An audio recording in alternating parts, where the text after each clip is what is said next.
Good evening all. എല്ലാവർക്കും good evening sir. സുസ്വാഗതം. Good നമുക്കിന്ന് ഈവനിങ് സാർ. ഓക്കെ. ഇന്ന് ഇന്നലെ നമ്മൾ കഴിഞ്ഞ ക്ലാസ്സിൽ നമ്മൾ നിർത്തിയത് പലരുടെയും ബിസിനസിനെ പറ്റി ചോദിക്കുകയായിരുന്നു. അത് കുറെ സമയം പോയി. ഇന്ന് നമ്മൾ കൃത്യമായി സബ്ജക്റ്റിലേക്ക് പോവുകയാണ്. ബിസിനസിനെ പറ്റി പഠിത്തം എന്ന് തുടങ്ങുകയാണ്. ഞങ്ങൾക്ക് എല്ലാവരും കാലങ്ങളായി ബിസിനസ് ചെയ്യുന്നവരായിരിക്കാം, ബിസിനസിനെ പറ്റി നന്നായിട്ട് ബിസിനസ് ചെയ്തുകൊണ്ടിരിക്കുന്നവരായിരിക്കാം, ഒക്കെ ആയിരിക്കാം. അടിസ്ഥാനപരമായിട്ടുള്ള ചില കാര്യങ്ങൾ ബിസിനസിനെ ഇന്നൊന്ന് അറിയാൻ നമുക്ക് ശ്രമിക്കാം. സിമ്പിൾ ആയിട്ടുള്ള കുറച്ച് കാര്യങ്ങൾ എന്ന് പറയുന്നു ഞാൻ. മറ്റൊരു ദിവസം ബാക്കി അങ്ങനെ ഓരോ സ്റ്റെപ്പ് ആയിട്ട് പോകുന്നു. ഒരു കാര്യം ഞാൻ ഓർമ്മിപ്പിക്കുന്നു നിങ്ങളെ വീണ്ടും. ഒരു ദിവസം കൊണ്ടോ 2 ദിവസം കൊണ്ടോ 3 ദിവസം കൊണ്ടോ പഠിച്ചു തീർക്കാൻ പറ്റുന്ന ഒരു പ്രക്രിയയല്ല ബിസിനസ് എന്നുള്ളത്. ഓരോന്നിനെയും അവരവർ വർക്ക് ചെയ്യുന്ന ബിസിനസ്സിലേക്കുമായി കണക്ട് ചെയ്ത് അതിനെ ഡെവലപ്പ് ചെയ്ത് കൊണ്ടുപോകുന്ന പ്രക്രിയ ആയതുകൊണ്ട് നല്ല സമയമെടുത്ത് 4, 5, 6 മാസങ്ങൾ എടുത്തിട്ട് നിരന്തരമായ പ്രോസസ്സിലൂടെ സ്റ്റെപ്പ് ബൈ സ്റ്റെപ്പ് ആയിട്ടാണ് ഇത് പോകുന്നത്. അതിന്റെ എല്ലാ പ്രക്രിയകളും നടന്നുകൊണ്ടിരിക്കുന്നു. ഏകദേശം പുസ്തകം എഴുതി കഴിയാറായില്ല, പകുതിയിലധികം എഴുതി കഴിഞ്ഞിരിക്കുന്നു പുതിയ പുസ്തകം അതുമായിട്ട് ബന്ധപ്പെട്ട്. അത് നിങ്ങൾക്ക് ഈ ക്ലാസ് കഴിയുമ്പോഴേക്കും പുസ്തകം നമുക്ക് കയ്യിലെടുക്കുന്ന രീതിയിലേക്ക് നമ്മൾ ആക്കാം. അത് നിങ്ങളുടെ എക്സ്പീരിയൻസ് കൂടി ചേർത്തുകൊണ്ട് എഴുതണം എന്നുള്ള ഒരാഗ്രഹം കൂടി എനിക്ക് മനസ്സിലുണ്ട്. അപ്പൊ അതുകൊണ്ട് നിങ്ങളുടെ ആഗ്രഹങ്ങളൊക്കെ ചേർത്തുകൊണ്ടായിരിക്കും പുസ്തകം വരുമ്പോൾ നമുക്ക് പറയാം. Case study of Renudevi from Tripunithura. ഇന്ന കാര്യം നമ്മൾ തുടങ്ങിയതിൽ നിന്നും ഇന്ന റിസൾട്ട് ഉണ്ടാക്കാൻ പറ്റി എന്നുള്ളത് ആ പുസ്തകത്തിൽ ഉണ്ടാവണം എന്നുള്ളത്. അതുപോലെ പലരുടെയും ഉണ്ടാവണം. അപ്പൊ അത് ഞാൻ ആഗ്രഹിക്കുന്നുണ്ട്. അതുകൊണ്ട് എഴുത്ത് അതുപോലെ അതിനനുസരിച്ചാണ് പാകപ്പെടുത്തിയിരിക്കുന്നത്. രത്തൻ ടാറ്റയുടെയും റിലയൻസിന്റെ ഒക്കെ കഥകൾ നമുക്ക് പറയാനുണ്ട്. പക്ഷെ അതൊക്കെ കുറെ സംഭവം ആയതുകൊണ്ട് നമ്മളെ സംബന്ധിച്ച് സാധാരണക്കാരുടെ ചെറിയ കാര്യങ്ങൾ കൂടി ആഡ് ചെയ്ത് പോകുന്ന രീതിയിൽ സാധാരണക്കാരന് പറ്റുന്ന രീതിയിലാണ് ഞാൻ ഈ കോഴ്സിനെ പ്ലാൻ ചെയ്തിരിക്കുന്നത്. അപ്പോൾ ഞാൻ ഒരു ചോദ്യം നിങ്ങളോട് ചോദിച്ചു നോക്കാം. എത്ര പേർക്ക് അത് ഉത്തരം അറിയും എന്ന് നോക്കണേ. അതിനുവേണ്ടി ചോദിക്കുകയാണ്. നിങ്ങൾ ടൈപ്പ് ചെയ്യണം കമന്റ് ആയിട്ട്. ബിസിനസ്സിലെ ഏറ്റവും വലിയ മൂലധനം എന്താണെന്ന് നിങ്ങൾക്ക് അറിയാവോ? എല്ലാവരും ബിസിനസ് ചെയ്യുന്നവരാണ്. മൂലധനം എന്ന് പറഞ്ഞാൽ അറിയാലോ, investment, the first paid investment. ആദ്യം അല്ലെങ്കിൽ നിങ്ങളുടെ ഇൻവെസ്റ്റ്മെന്റ് എന്ന് പറയുന്നത് ഏറ്റവും വില കൂടിയ ഇൻവെസ്റ്റ്മെന്റ് നിങ്ങൾ ആ ബിസിനസ്സിലേക്ക് ചെയ്യുന്നത് എന്താണ് എന്ന് നിങ്ങൾക്കറിയാമോ? എത്ര പേർക്ക് അറിയാം? ഒന്ന് ടൈപ്പ് ചെയ്ത് നോക്കിയേ. എത്ര പേര് ആ ഏറ്റവും വലിയ ഇൻവെസ്റ്റ്മെന്റ് എന്താണെന്ന് തിരിച്ച് ഇത് എഴുതി വെച്ചോളൂ കേട്ടോ. ഇനി എല്ലാവരും എഴുതി വെച്ചോളൂ.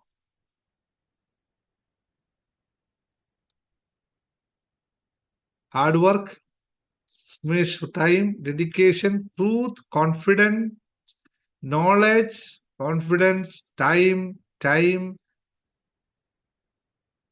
അതിനെക്കുറിച്ചുള്ള knowledge, courage, hard work and smart, time, സമയം, time, money, knowledge, time, self-investment to change the mindset. Very good. Time and commitment, punctuality. Okay, രണ്ടാമത്തെ ഒരു ചോദ്യം ചോദിക്കാം. വേണ്ട, ഇതിന് ഉത്തരം പറഞ്ഞതിന് പോലെ കുറെ പേര് പറഞ്ഞു നിങ്ങൾ ബ്രില്യൻ്റ് ആണ്. Brilliant answer. ഏതൊരു ഇൻവെസ്റ്റ്മെന്റിന്റെയും ഏറ്റവും വലിയ ഇൻവെസ്റ്റ്മെന്റ് നിങ്ങളുടെ സമയമാണ്.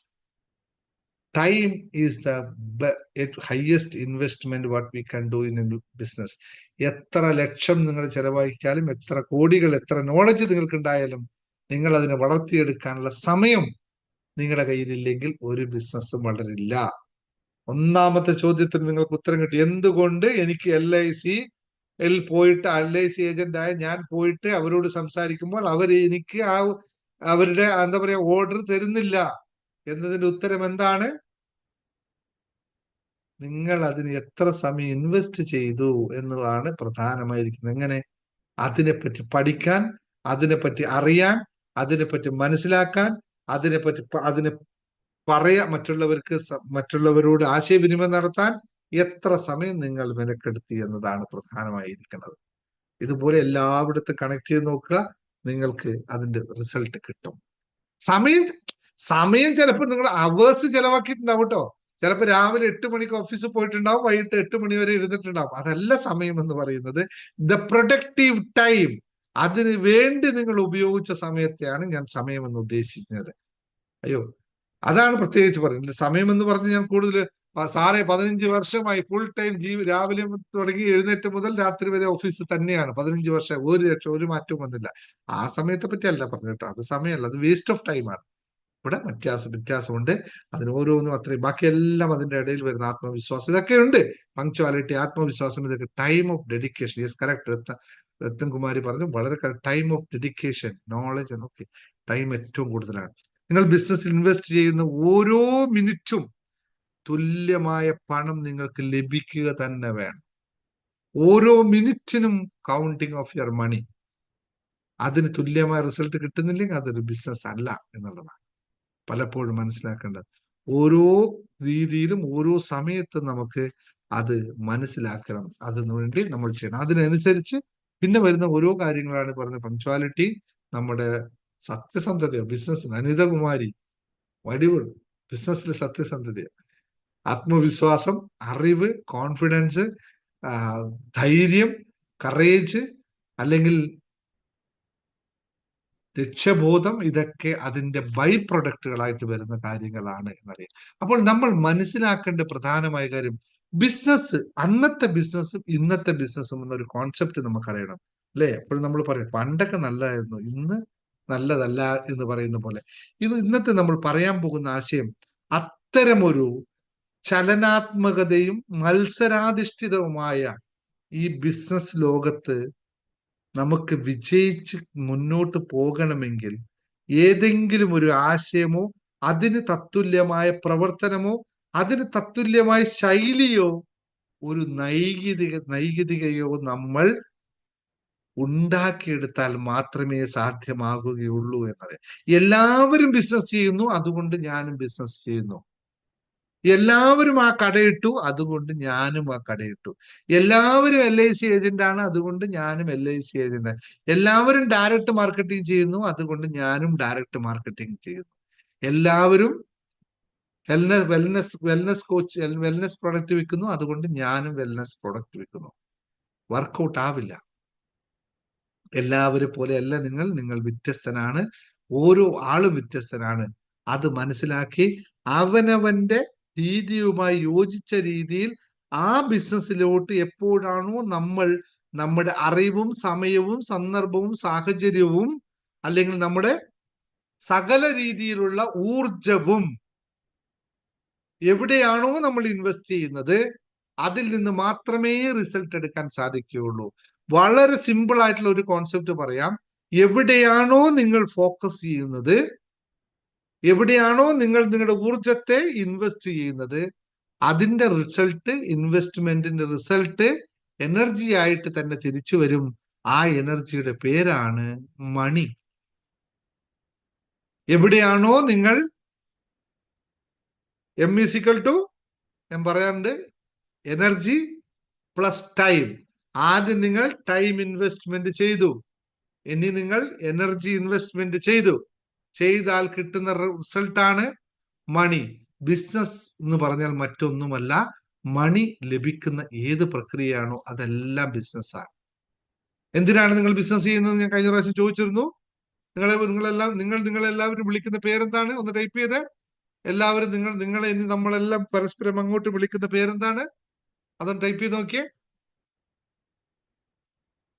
മറന്നിട്ടില്ല ആരും, അല്ലേ? എല്ലാവരും മറന്നു. എന്താണ് നിങ്ങൾ അവരെ പരസ്പരം വിളിക്കുന്ന പേര്? പറഞ്ഞേ, എല്ലാരും പറഞ്ഞേ. നമ്മൾ പേരിന്റെ മുമ്പിൽ തന്നെ ചേർത്ത്.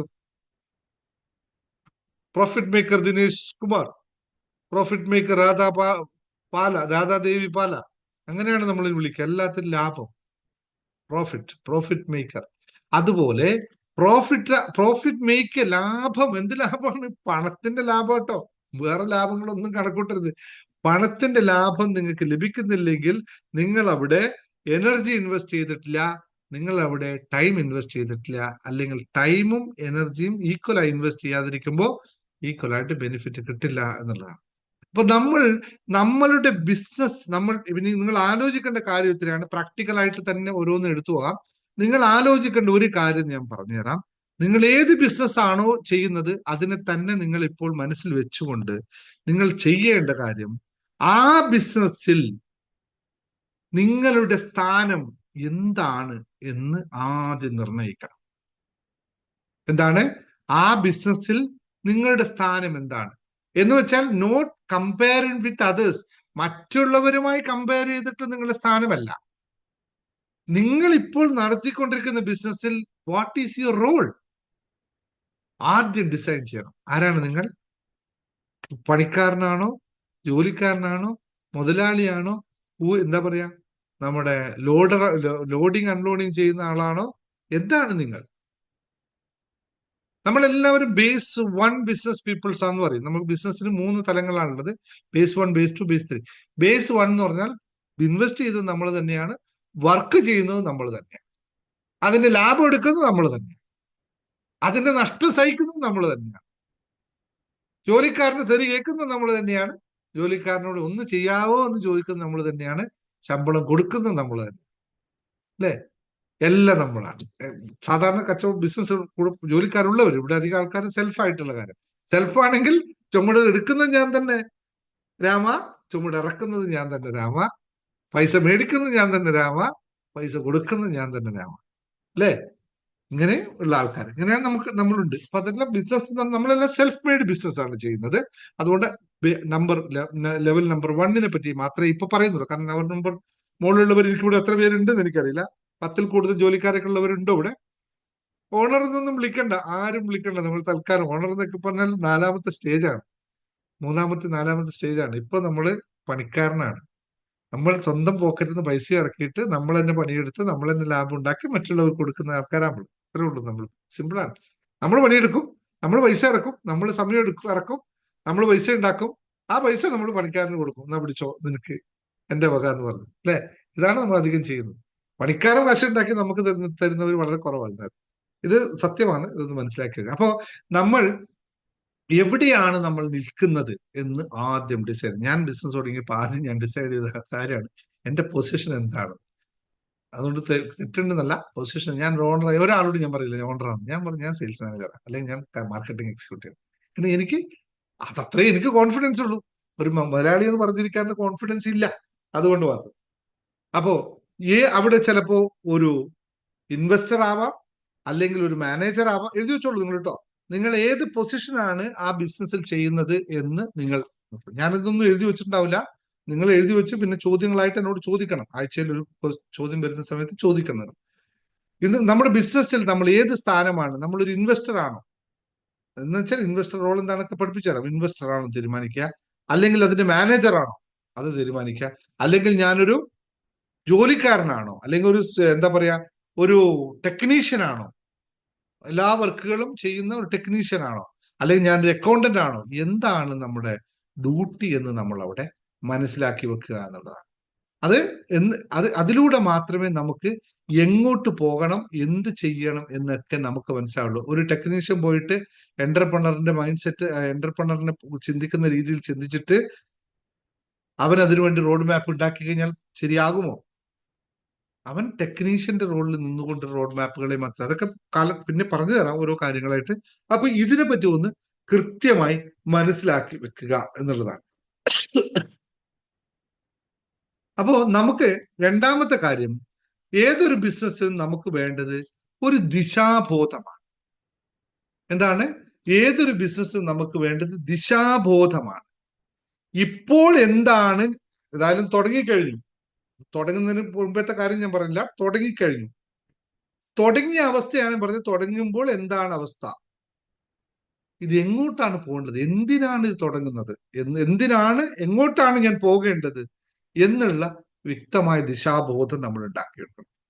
ഇനി ബിസിനസ് തുടങ്ങാൻ പോകുന്നവരോടാണെങ്കിൽ അവരോട് പറയാൻ, നിങ്ങൾ ആദ്യം ചെയ്യേണ്ടത്, നിങ്ങൾ ഒരു ബിസിനസ് കോൺസെപ്റ്റ് തയ്യാറാക്കി ബിസിനസ് ചെയ്യാൻ റെഡിയായി കഴിഞ്ഞാൽ എന്താണ് ഇപ്പോൾ ഞാൻ ഇതിന് ചെയ്യേണ്ടത്, ഇത് എങ്ങോട്ടാണ് പോകേണ്ടത് എന്ന് വ്യക്തമായ രീതിയിൽ നിങ്ങൾ ചിന്തിക്കണം.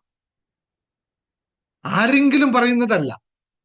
ആരെങ്കിലും നമ്മുടെ 90% ആൾക്കാരും ബിസിനസ് ഇപ്പൊ ചെയ്യുന്നതും ചെയ്തതും ആരൊക്കെയോ പറഞ്ഞത് കേട്ടിട്ടാണ്. നമ്മുടെ വിഷയം നമ്മളായിട്ടല്ല. ആരാണ് ഈ പറഞ്ഞത്? ഈ ബിസിനസ്സുമായി യാതൊരു ബന്ധവും ഇല്ലാത്ത ആളാണ്. ഒന്നിക്കൽ നമ്മളൊരു ബിസിനസ് ഇറങ്ങുമ്പോൾ അച്ഛനോട് ചോദിക്കും, അമ്മയോട് ചോദിക്കും, ആങ്ങളമാരോട് ചോദിക്കും, അല്ലെങ്കിൽ പെങ്ങന്മാരോട് ചോദിക്കും. ഇതൊക്കെ ചോദിച്ചു, അല്ലെങ്കിൽ നാട്ടുകാരോട് ചോദിക്കും. അവന് യാതൊരു വിവരവും അതിനെ പറ്റി ഉണ്ടാവില്ല. അവൻ പറയും, അത് നിന്നെ കൊണ്ടാവൂലേ, നിന്നെ കൊണ്ടൊന്നും ചെയ്യാൻ പറ്റുന്ന കാര്യമില്ല, നീ അത് ചെയ്തോ എന്ന് ഏത് പറഞ്ഞാലും ഇതൊന്നും നമ്മുടെ ബിസിനസ് ആവില്ല. അതാണ് പറഞ്ഞത്, ആദ്യം നമ്മൾ ചെയ്യുന്ന ബിസിനസ് എന്താണെന്ന് വ്യക്തമായി നമ്മൾ മനസ്സിലാക്കി അതിന് എവിടെ പ്ലേസ് ചെയ്യണം എന്ന് മനസ്സിലാക്കി അത് കഴിഞ്ഞതിന് ശേഷം ദിശാബോധം, ഇത് എങ്ങോട്ടാണ് ഞാൻ കൊണ്ടുപോകേണ്ടത്.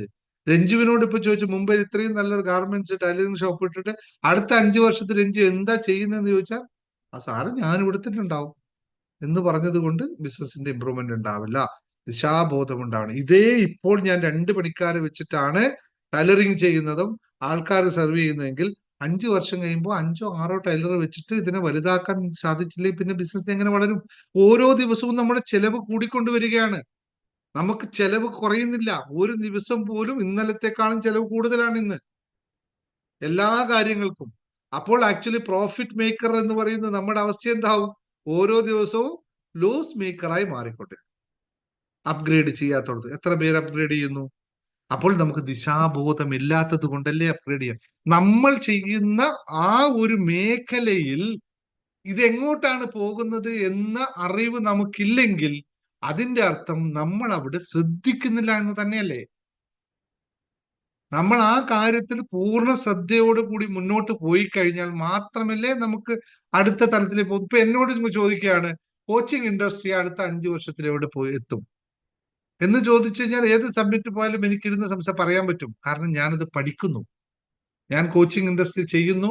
ഇനി ഇത് എങ്ങോട്ടാ പോകുന്നതെന്ന് കൃത്യമായ പഠനം എന്റെ കയ്യിലുണ്ട്. ഞാൻ അപ്ഡേറ്റ് ചെയ്തുകൊണ്ടിരിക്കുന്നു, ഓരോ ദിവസവും അപ്ഡേറ്റ് ചെയ്തുകൊണ്ടിരിക്കുന്നു. അപ്പോൾ ആ അപ്ഡേറ്റ് ചെയ്യുന്ന അനുസരിച്ച് ഓരോ ദിവസവും പുതിയ പുതിയ കാര്യങ്ങൾ ഞാൻ ഇവിടെ അവതരിപ്പിക്കും. പുതിയ പുതിയ കാര്യങ്ങൾ ഞാൻ പറയും, പുതിയ പുതിയ കാര്യങ്ങൾ. കാരണം എനിക്ക് പുതിയ പഠിക്കുമ്പോൾ ഞാൻ പുതിയതായി ഡെലിവറി ചെയ്യും. ഇപ്പൊ ഇന്ന് ഞാനിപ്പോ പറഞ്ഞുകൊണ്ടിരിക്കും, ഒരു കോഴ്സ് ഡിസൈൻ ചെയ്തു പറഞ്ഞു, ഇനിയിപ്പോ ആ കോഴ്സിനെ ഡിസൈൻ ചെയ്ത് റെഡിയാക്കി എടുത്ത് പോയാൽ മതി. അതേപോലെ നമ്മുടെ ഓരോ മേഖലയിൽ ഇപ്പൊ നിങ്ങൾ കഴിഞ്ഞ പ്രാവശ്യം ഷീമോൾ ആ പ്രൊഡക്റ്റ് വിൽക്കാൻ പോയപ്പോ ആ കസ്റ്റമർ പറഞ്ഞു, ഇതിപ്പോ വേണ്ട കേട്ടോ, എനിക്കിത് വേണ്ട, ഇതിന്റെ ആവശ്യമില്ല എന്ന് പറഞ്ഞു. നമ്മൾ രണ്ടാമത് വീണ്ടും ആ ആളെ അപ്രോച്ച് ചെയ്യുമ്പോൾ അതിന്റെ അയാൾ എന്തുകൊണ്ട് അത് വേണ്ട എന്ന് പറഞ്ഞു എന്ന് ചിന്തിക്കാൻ തുടങ്ങിക്കഴിഞ്ഞാൽ അടുത്ത പ്രാവശ്യം അയാളുടെ അടുത്ത് പോകുമ്പോൾ ഓട്ടോമാറ്റിക് നമ്മൾ പറയുന്നത് അയാൾക്ക് എന്ത് വേണം എന്ന രീതിയിലേക്ക് നമ്മൾ സംസാരിക്കും. ഇത് സെയിൽസിന്റെ ടെക്നിക്കാണ്. പക്ഷെ ബിസിനസ് കാരണം ഇതേപോലെ അപ്ഗ്രേഡ് ആയിരിക്കണം. ഇപ്പോഴുള്ള ട്രെൻഡിൽ നിന്നും അടുത്ത ട്രെൻഡിലേക്ക് പോകുന്നത് അതിന് ദിശാബോധം എന്ന് പറയും. എങ്ങനെ ദിശാബോധം ഉണ്ടാക്കും? 5 വർഷം കഴിഞ്ഞിട്ട് ഇത് ഈ സംഭവം എവിടെ പോയി എത്തും? 5 വർഷം ഗാർമെന്റ്സ് നടത്തുന്ന ഒരാൾ പറയാണ് 5 വർഷം ചുരിദാർ ഉണ്ടോ ഇല്ലയോ എന്ന് ചോദിച്ചാൽ ചുരിദാർ നല്ല ഉണ്ടാവും, ഒരു കുഴപ്പമില്ല, ചുരിദാർ ഉണ്ടാവും. ഇന്നത്തെ 5 വർഷം മുമ്പത്തെ മോഡൽ ഇനിയിപ്പോ 5 വർഷം കഴിഞ്ഞിട്ട് ആ ചുരിദാർ ഉണ്ടാവും, മേടിച്ച് സ്റ്റോക്ക് വെക്കാൻ പറ്റുമോ? ഒരിക്കലും സാധ്യമല്ല. അതുപോലെ തന്നെ ഓരോ പ്രൊഡക്റ്റും ഓരോ കാര്യങ്ങൾക്കും അതിന് പ്രത്യേകതയുണ്ട്. അത് ചിലപ്പോൾ നമ്മൾ ഓട്ടോമാറ്റിക്കായി അപ്ഗ്രേഡ് ആയിപ്പോവും. നമ്മൾ ആ ഫ്ലോയിൽ നിന്ന് പോകുമ്പോൾ അതിനനുസരിച്ച് നമ്മൾ അപ്ഗ്രേഡ് ആയി പോകും. പക്ഷെ എങ്കിലും ദിശാബോധം കിട്ടില്ല, നമ്മുടെ കോൺട്രിബ്യൂഷൻ ഉണ്ടാവില്ല അവിടെ. അത് അതിനനുസരിച്ച് കാലത്തിനനുസരിച്ച് മാറുന്നതാണ്. അതുകൊണ്ട് കാര്യമില്ല, നമ്മൾക്ക് അതിനെ അപ്ഗ്രേഡ് ചെയ്യാൻ പറ്റണം. എവിടേക്കാണ് പോകുന്നത്, നമുക്ക് എന്താണ് അടുത്ത് ചെയ്യേണ്ടത് എന്ന് വെച്ചാൽ അതിന് കുറെ കാര്യങ്ങൾ ഇതുമായിട്ട് ഈ പോയിന്റുകളൊക്കെ എഴുതി വെച്ചോളൂ, ദിശാബോധം. കാരണം ഇതൊക്കെ കുറെ കാര്യങ്ങൾ ഇതുമായിട്ട് ബന്ധപ്പെട്ട് കണക്ട് ചെയ്ത് സെയിൽസുമായി കണക്ട് ചെയ്യേണ്ടി വരും, മറ്റതുമായി കണക്ട് ചെയ്യണം. ഇന്ന് ജോസഫിനോട് സംസാരിക്കുമ്പോൾ പറഞ്ഞു, ജോസഫിനോട് ഞാൻ ഒരു ഐഡിയ പറയുമ്പോൾ 5 വർഷം കഴിഞ്ഞ് ജോസഫിന് അല്ലെങ്കിൽ അടുത്ത 2 വർഷം ലീലയുടെയോ അല്ലെങ്കിൽ താജിന്റെയോ ആ ഫുഡിന് ബേക്കിംഗ് ഇതിന്റെ ഒരു ഓർഡർ കിട്ടുമ്പോ നമ്മൾ ഇപ്പോഴും പഴയ പാത്രവും പഴയ സംഭവമായി പോയി നിൽക്കുകയാണെങ്കിൽ അത് ലഭിക്കുമോ? അതിന് ചെയ്യാൻ പറ്റുമോ നമുക്ക്? അന്ന് ഫുഡിന്റെ ടേസ്റ്റും കൾച്ചറും ഒക്കെ മാറിയെന്ന് വരും. അപ്പോൾ ഓരോ സമയത്തും ഇതെന്താണ് മാർക്കറ്റിൽ പുറത്ത് നമ്മുടെ ആ ഇൻഡസ്ട്രിയുമായി ബന്ധപ്പെട്ട മാറ്റങ്ങൾ ഉണ്ടാവുന്നത്, അതിന് തത്തുല്യമായ മാറ്റത്തിന് നമ്മൾ തയ്യാറാണ്. അത് നമ്മൾ മനസ്സിലാക്കി ചെയ്യണം. ഇല്ലെങ്കിൽ സംഭവം എത്രയോ ആൾക്കാരില്ലേ ഇപ്പോഴും ഒരു മാറ്റവും ഇല്ലാതെ പഴയ തന്നെ പിടിച്ചിരിക്കുന്ന ആൾക്കാരില്ലേ? അതിൽ മാറണം. സജീവ് സാറിനോട് മിനിയാന്ന് നമ്മൾ സംസാരിച്ചപ്പോ പറഞ്ഞു, സ്കൂളിനകത്ത് വേണ്ട മാറ്റങ്ങൾ നമുക്ക് മനസ്സിലാക്കി എഴുതേ പറ്റൂ. ഓരോ കാര്യങ്ങളുണ്ടാവും. 5 വർഷം കൊണ്ട് മുമ്പ് റിയൽ എസ്റ്റേറ്റ് ചെയ്ത രീതി, അല്ലെങ്കിൽ 4 കോവിഡിന് മുമ്പ് റിയൽ എസ്റ്റേറ്റ് ചെയ്ത രീതിയിൽ സൂസൻ ഇനിയിപ്പോ റിയൽ എസ്റ്റേറ്റ് ചെയ്യാൻ പറ്റുമോ? കഥ മാറി, കാലം മാറി, സംഭവം മാറി. ഇപ്പൊ മുമ്പൊക്കെ ഏതെങ്കിലും ഒരു ഫോട്ടോ എടുത്തിട്ട് ഇങ്ങനെ അയച്ചു കൊടുത്താൽ ഇപ്പൊ ആൾക്കാർ ഫോട്ടോ അല്ല, ആ സ്ഥലത്തിന്റെ റീൽസ് വേണ്ടി വരും. അവിടെ ഒന്ന് നമ്മൾ ഇരുന്ന് സംസാരിക്കുന്ന രീതിയിൽ വേണ്ടി വരും. പല പല രീതികളിലും മാറ്റങ്ങൾ വന്നു. അപ്പൊ ഇതൊക്കെ അനുസരിച്ച് ദിശാബോധത്തോടു കൂടി മുന്നേ കണ്ടുകൊണ്ട് നമുക്ക് പോകാൻ സാധിക്കണം എന്നുള്ളതാണ് ഇവിടെ ഒരു കാര്യം പറയാനുള്ളത്. കൂടുതലായും അടുത്ത നമുക്ക് മനസ്സിലാക്കേണ്ടത്, നമ്മൾ എപ്പോഴും ബിസിനസിന്റെ സുസ്ഥിരതയെ പറ്റി നമ്മൾ എപ്പോഴും ആലോചിക്കണം. വാട്ട് ഈസ് എന്റെ ബിസിനസിന്റെ സുസ്ഥിരത എന്താണ് എന്ന് വെച്ചാൽ, ഇന്ന് എനിക്ക് 5 ലക്ഷം രൂപയുടെ ബിസിനസ് ഉണ്ട്. മാസം 5 ലക്ഷം രൂപയുണ്ട്. എല്ലാ മാസവും ഞാൻ സന്തോഷത്തോടെ നിൽക്കുന്നു. ഇത് പെർമനന്റ് ആയിരിക്കുമോ? പെർമനന്റ് ആക്കാൻ പറ്റുമോ? അങ്ങനെ ഒരു സിസ്റ്റമേ ലോകത്തില്ല. ആൾക്കാർ വന്നും പോയിക്കൊണ്ടിരിക്കും. മനുഷ്യനും ഈ പ്രപഞ്ചവും ചലനാത്മകമാണ്. അപ്പോൾ അവിടെ മാറ്റങ്ങൾ ഉണ്ടായിക്കൊണ്ടേയിരിക്കും. ഇന്ന് വിറ്റ അതേ പ്രൊഡക്റ്റ് 5 വർഷവും വിറ്റ് കഴിഞ്ഞാൽ ആൾക്കാർ ബോറടിച്ചെത്തും, സാധ്യമാവില്ല. അപ്പോൾ ഇതിനനുസരിച്ച് നമ്മൾ ഇതിനെപ്പറ്റി ആലോചിച്ചുകൊണ്ടേയിരിക്കണം, അതിനെ അപ്ഗ്രേഡ് ചെയ്തുകൊണ്ടേയിരിക്കണം. വീണ്ടും ഇത്രയും കാര്യങ്ങൾ ഞാൻ പറഞ്ഞത്, കൂടുതൽ പറഞ്ഞാൽ ആകെ കൂടി ഫസ്റ്റ് ക്ലാസ്സിൽ നിങ്ങൾ കൺഫ്യൂഷൻ ആവും. ഒരേ കാര്യങ്ങൾ ഇതിനെ കൃത്യമായി മനസ്സിലാക്കിക്കൊണ്ട് പോയാൽ മാത്രമേ മുന്നോട്ട് പോകാൻ പറ്റുകയുള്ളൂ. കൃത്യമായി ഒന്ന് ആലോചിച്ച് നോക്കിക്കോളൂ, ഈ പോയിന്റുകൾ നിങ്ങൾക്ക് ക്ലിയർ ആയിട്ടുണ്ടോ എന്ന്. ഇത് നിങ്ങളുടെ ബിസിനസ്സുമായി എങ്ങനെ കണക്ട് ചെയ്യുന്നു എന്ന് നിങ്ങൾ ഒന്ന് ആലോചിച്ച് നോക്കിക്കോളൂ.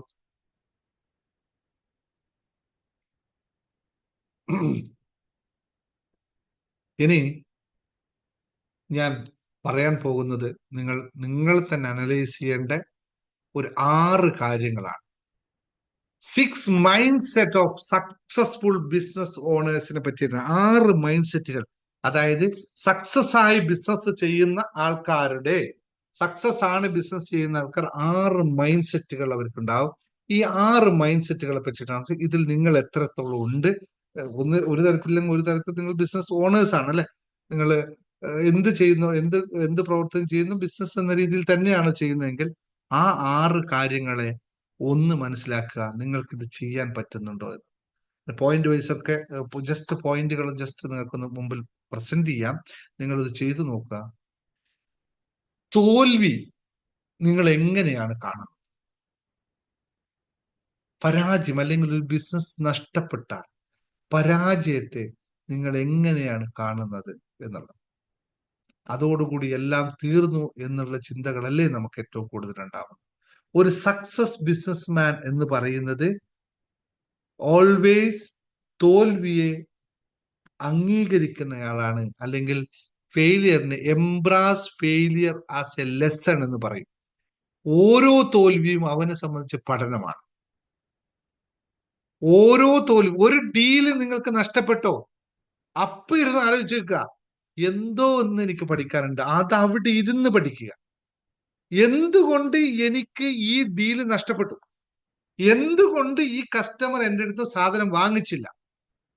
അല്ലാതെ നമ്മളിപ്പോ എന്താ ചെയ്യുന്നത് അല്ലെ? നമ്മുടെ അടുത്ത് സാധനം എടുക്കാൻ കൊടുത്ത് കസ്റ്റമർ അടുത്ത് വന്നു, സാധനം എടുത്തു കൊടുത്തു, അയാൾ വേണ്ടാന്ന് പറഞ്ഞു പോയി. Reason what ever it may be നമുക്കറിയില്ല. നമ്മൾ ഒറ്റ കൺക്ലൂഷനിൽ നിൽക്കും, കണ്ടോ അയാൾ എൻ്റെ അടുത്ത് വാങ്ങിച്ചില്ല. അവിടെ രണ്ടാമത് പറയും അയാൾ തീരെ ശരിയല്ലെന്ന്. മൂന്നാമത് പറയും എന്റെ സമയം ശരിയില്ല. അല്ലേ? തീർന്നു. അവിടേക്ക് അന്നത്തെ ദിവസം അവസാനിപ്പിച്ചു. നിങ്ങൾക്കറിയോ, ഒരു കസ്റ്റമർ ഒരു സാധനം വേണ്ട എന്ന് പറയാനുള്ള കാരണങ്ങൾ എന്തൊക്കെയാണെന്ന് എപ്പോഴെങ്കിലും ചിന്തിച്ചിട്ടുണ്ടോ? എന്തൊക്കെ കാരണങ്ങൾ കൊണ്ട് ഒരു മനുഷ്യൻ വേണ്ട എന്ന് പറയാം? ഫോർ എക്സാമ്പിൾ, ആശ ഉണ്ട് അവിടെ, നമ്മുടെ ആശ ഹമീദ് ഉണ്ട് അവിടെ. ആശ ഹമീദുമായിട്ട് കണക്ട് ചെയ്ത് പറയാം. ആശ ഹമീദ് ഇല്ലല്ലോ, നമ്മുടെ ക്ലാസ്സിലുണ്ടോ? ഇല്ലല്ലേ? ഓക്കെ. അല്ലെങ്കിൽ ടെലിമാർക്കറ്റിംഗ് ചെയ്യുന്ന ആരെങ്കിലും ഉണ്ടോ? ടെലികോൾസ്, ലോണുമായി ബന്ധപ്പെട്ടോ അല്ലെ LIC ആയിട്ട് ബന്ധപ്പെട്ടോ പോകുന്ന ആരെങ്കിലും ഉണ്ടോ? ടെലിമാർക്കറ്റിംഗ് ചെയ്യുന്ന ഒരാൾ ഹാൻഡ് റൈസ് ചെയ്യാവോ? കോൾ ചെയ്തിട്ട് കസ്റ്റമറെ എടുക്കുന്ന ആൾ, കസ്റ്റമർ വിളിച്ചിട്ടാണ് നമ്മൾ പ്രൊഡക്റ്റ് വിൽക്കുന്നത്. അങ്ങനെ ആരെങ്കിലും ഉണ്ടോ അവിടെ? ആരുമില്ലേ? ആ, നല്ല കിഴക്കന്മാരാണല്ലോ എല്ലാവരും. ഓക്കെ, ഞാൻ തന്നെ പറയാം. ഞാനൊരു കസ്റ്റമറെ രാവിലെ പോയി വിളിച്ചു. സാറേ, ഇന്ന് സാധനം ഉണ്ട് എൻ്റെ അടുത്ത്, ഇന്ന് പ്രൊഡക്റ്റ് ഉണ്ട്, നിങ്ങൾ വാങ്ങിച്ചോളൂ, നിങ്ങൾക്ക് ഇത് ആവശ്യം വരും, വാങ്ങിച്ചോളൂ. കസ്റ്റമർ ഇപ്പൊ പറയും സോറി കേട്ടോ, ഇപ്പൊ വേണ്ട കേട്ടോ, എനിക്ക് വേണ്ട, അല്ലേ? കസ്റ്റമർ വേണ്ട എന്ന് പറഞ്ഞ് ഫോൺ കട്ട് ചെയ്തു. എന്തായിരിക്കും നമ്മൾ അടുത്ത് ചിന്തിക്കുക? അടുത്ത നമ്മുടെ ചിന്ത എന്താണ്? ഞാൻ അവനെ വിളിച്ചിട്ട് അയാൾ വേണ്ട എന്ന് പറഞ്ഞു, അല്ലേ? അയാൾ എന്നോട് വേണ്ട എന്ന് പറഞ്ഞു. രണ്ടാമത് കസ്റ്റമർ വിളിച്ചു, അയാളും വേണ്ട എന്ന് പറഞ്ഞു. മൂന്നാമത്തെ കസ്റ്റമർ വിളിച്ചു, അയാളും വേണ്ട എന്ന് പറഞ്ഞു. നാലാമത്തെ കസ്റ്റമർ എത്തുമ്പോൾ നമ്മുടെ അവസ്ഥ എന്തായിരിക്കും? എന്റെ ഇന്നത്തെ ദിവസം മൊത്തം പോക്കാം, അല്ലേ? ആരും ഞാൻ പറഞ്ഞാൽ എടുക്കണില്ല, ആരും ഞാൻ സാധനത്തെ പറ്റി പറഞ്ഞാൽ എടുക്കുന്നില്ല. അതുകൊണ്ട് ആരും വിളിച്ചിട്ടും കാര്യമില്ല, എല്ലാവരും എന്നെ റിജക്റ്റ് ചെയ്യാണ്. എല്ലാവർക്കും ആർക്കും എന്നെ വേണ്ട. ഇങ്ങനെയൊക്കെയല്ലേ നമ്മൾ പറയുക. അത് ബിസിനസ് ഓണർ ആയാലും നമ്മൾ സാധാരണ സെയിൽ ചെയ്യുന്ന ആളായാലും എല്ലാവരും ഒരേപോലെ പറയാം. നമ്മുടെ സിറ്റുവേഷൻ ഒന്ന് ആലോചിച്ച് നോക്കുക. നിങ്ങളൊരു കസ്റ്റമറെ വിളിച്ചു, ആ കസ്റ്റമറുടെ മാനസികാവസ്ഥയോ അവസ്ഥയോ നമുക്കറിയില്ലല്ലോ. ഫോണിലൂടെ ആണെങ്കിലോ അല്ലെങ്കിൽ അയാൾ വരുന്ന അവസ്ഥയിലോ നേരിട്ടായാലോ ഒരു ഐഡിയ നമുക്കില്ല. ചിലപ്പോൾ അയാൾക്ക് ആ പ്രൊഡക്റ്റ് വേണമായിരിക്കാം, പക്ഷെ ഇപ്പോഴും വേണ്ട എനിക്ക്. ഇപ്പൊ എനിക്കത് അതിനെപ്പറ്റി സംസാരിക്കാനുള്ള സാഹചര്യമല്ല, എന്റെ മൂഡ് അതല്ല, എന്റെ അവസ്ഥ അതല്ല. ഇത് നമുക്കറിയാവോ? അയാൾ പറയൂ. ഇനി അയാൾ വേണ്ട എന്ന് പറഞ്ഞത് ദിനേശിനെയാണോ, ദിനേശ് വിൽക്കുന്ന പ്രൊഡക്റ്റിനെയാണോ? ദിനേശ് വിൽക്കുന്ന പ്രൊഡക്റ്റിനെയാണ് അയാൾ വേണ്ടെന്ന് പറഞ്ഞത്. ദിനേശുമായിട്ട് അയാൾക്ക് ഒരു ബന്ധവുമില്ല. പക്ഷെ അയാൾ വേണ്ട എന്ന് പറഞ്ഞപ്പോ ഞാൻ എന്താ തീരുമാനിക്കുന്നത്? എന്നെ വേണ്ട എന്ന് പറഞ്ഞു അയാൾ, അല്ലെ? ആ മനുഷ്യ യഥാർത്ഥത്തിൽ പറഞ്ഞത് ആ പ്രൊഡക്റ്റ് ഇപ്പൊ എനിക്ക് ആവശ്യമില്ല എന്നാ പറഞ്ഞു. പക്ഷെ ഞാൻ തീരുമാനിക്കും ഇത് എന്നെയാണ് അയാൾ വേണ്ടെന്ന് പറഞ്ഞു. അവിടെ തീർന്നോ നമ്മുടെ കാര്യം? ഇനി മൂന്നാമത്തെ റീസൺ, അയാൾക്ക് ചിലപ്പോൾ ആ പ്രൊഡക്റ്റ് വേണമായിരിക്കും, പക്ഷെ അയാൾക്ക് കൺഫ്യൂഷൻ ആണ്. ഇത് എപ്പോ എനിക്ക് എടുക്കണമെന്ന് അയാൾക്ക് അറിയില്ല. അയാൾ തീരുമാനിച്ചിട്ടില്ല, ഡേറ്റ് തീരുമാനിച്ചില്ല, അയാൾ കൺഫ്യൂഷനിലാണ്. കുറെ ദിവസങ്ങളായി പലരും അറിയുന്നുണ്ട്, ആ പ്രൊഡക്റ്റിനെ പറ്റി പറയുന്നുണ്ട്, അത് വേണം, അയാൾക്ക് നിർബന്ധമാണ്. പക്ഷെ അയാൾ കൺഫ്യൂഷനിലാണ്, വേണോ വേണ്ടെന്ന് അറിയില്ല അയാൾക്ക്. അയാൾ എടുക്കുവോ? അവിടെ അയാൾ എടുക്കില്ല. അപ്പോഴും അയാൾ പറയുന്നത്, രണ്ടാമത്തെ ആൾ പറഞ്ഞു ഇപ്പൊ വേണ്ട കേട്ടോ, നമ്മൾ ഒന്നുകൂടി ആലോചിക്കട്ടെ എന്ന് പറഞ്ഞിട്ട് ഫോൺ കട്ട് ചെയ്താലും എന്റെ മനസ്സിൽ ഞാൻ എന്താ തീരുമാനിക്കുക? ദിനേശ് വിളിച്ചിട്ട് അയാൾ എടുത്തില്ല, എന്റെയാണ് പ്രശ്നം. യഥാർത്ഥത്തിൽ ആ വിഷയം ആരുടെയാണ്? അയാളുടേതാണ്. പക്ഷെ ഞാൻ അതിനെ തിരിച്ച് എന്റേതാക്കി മാറ്റി.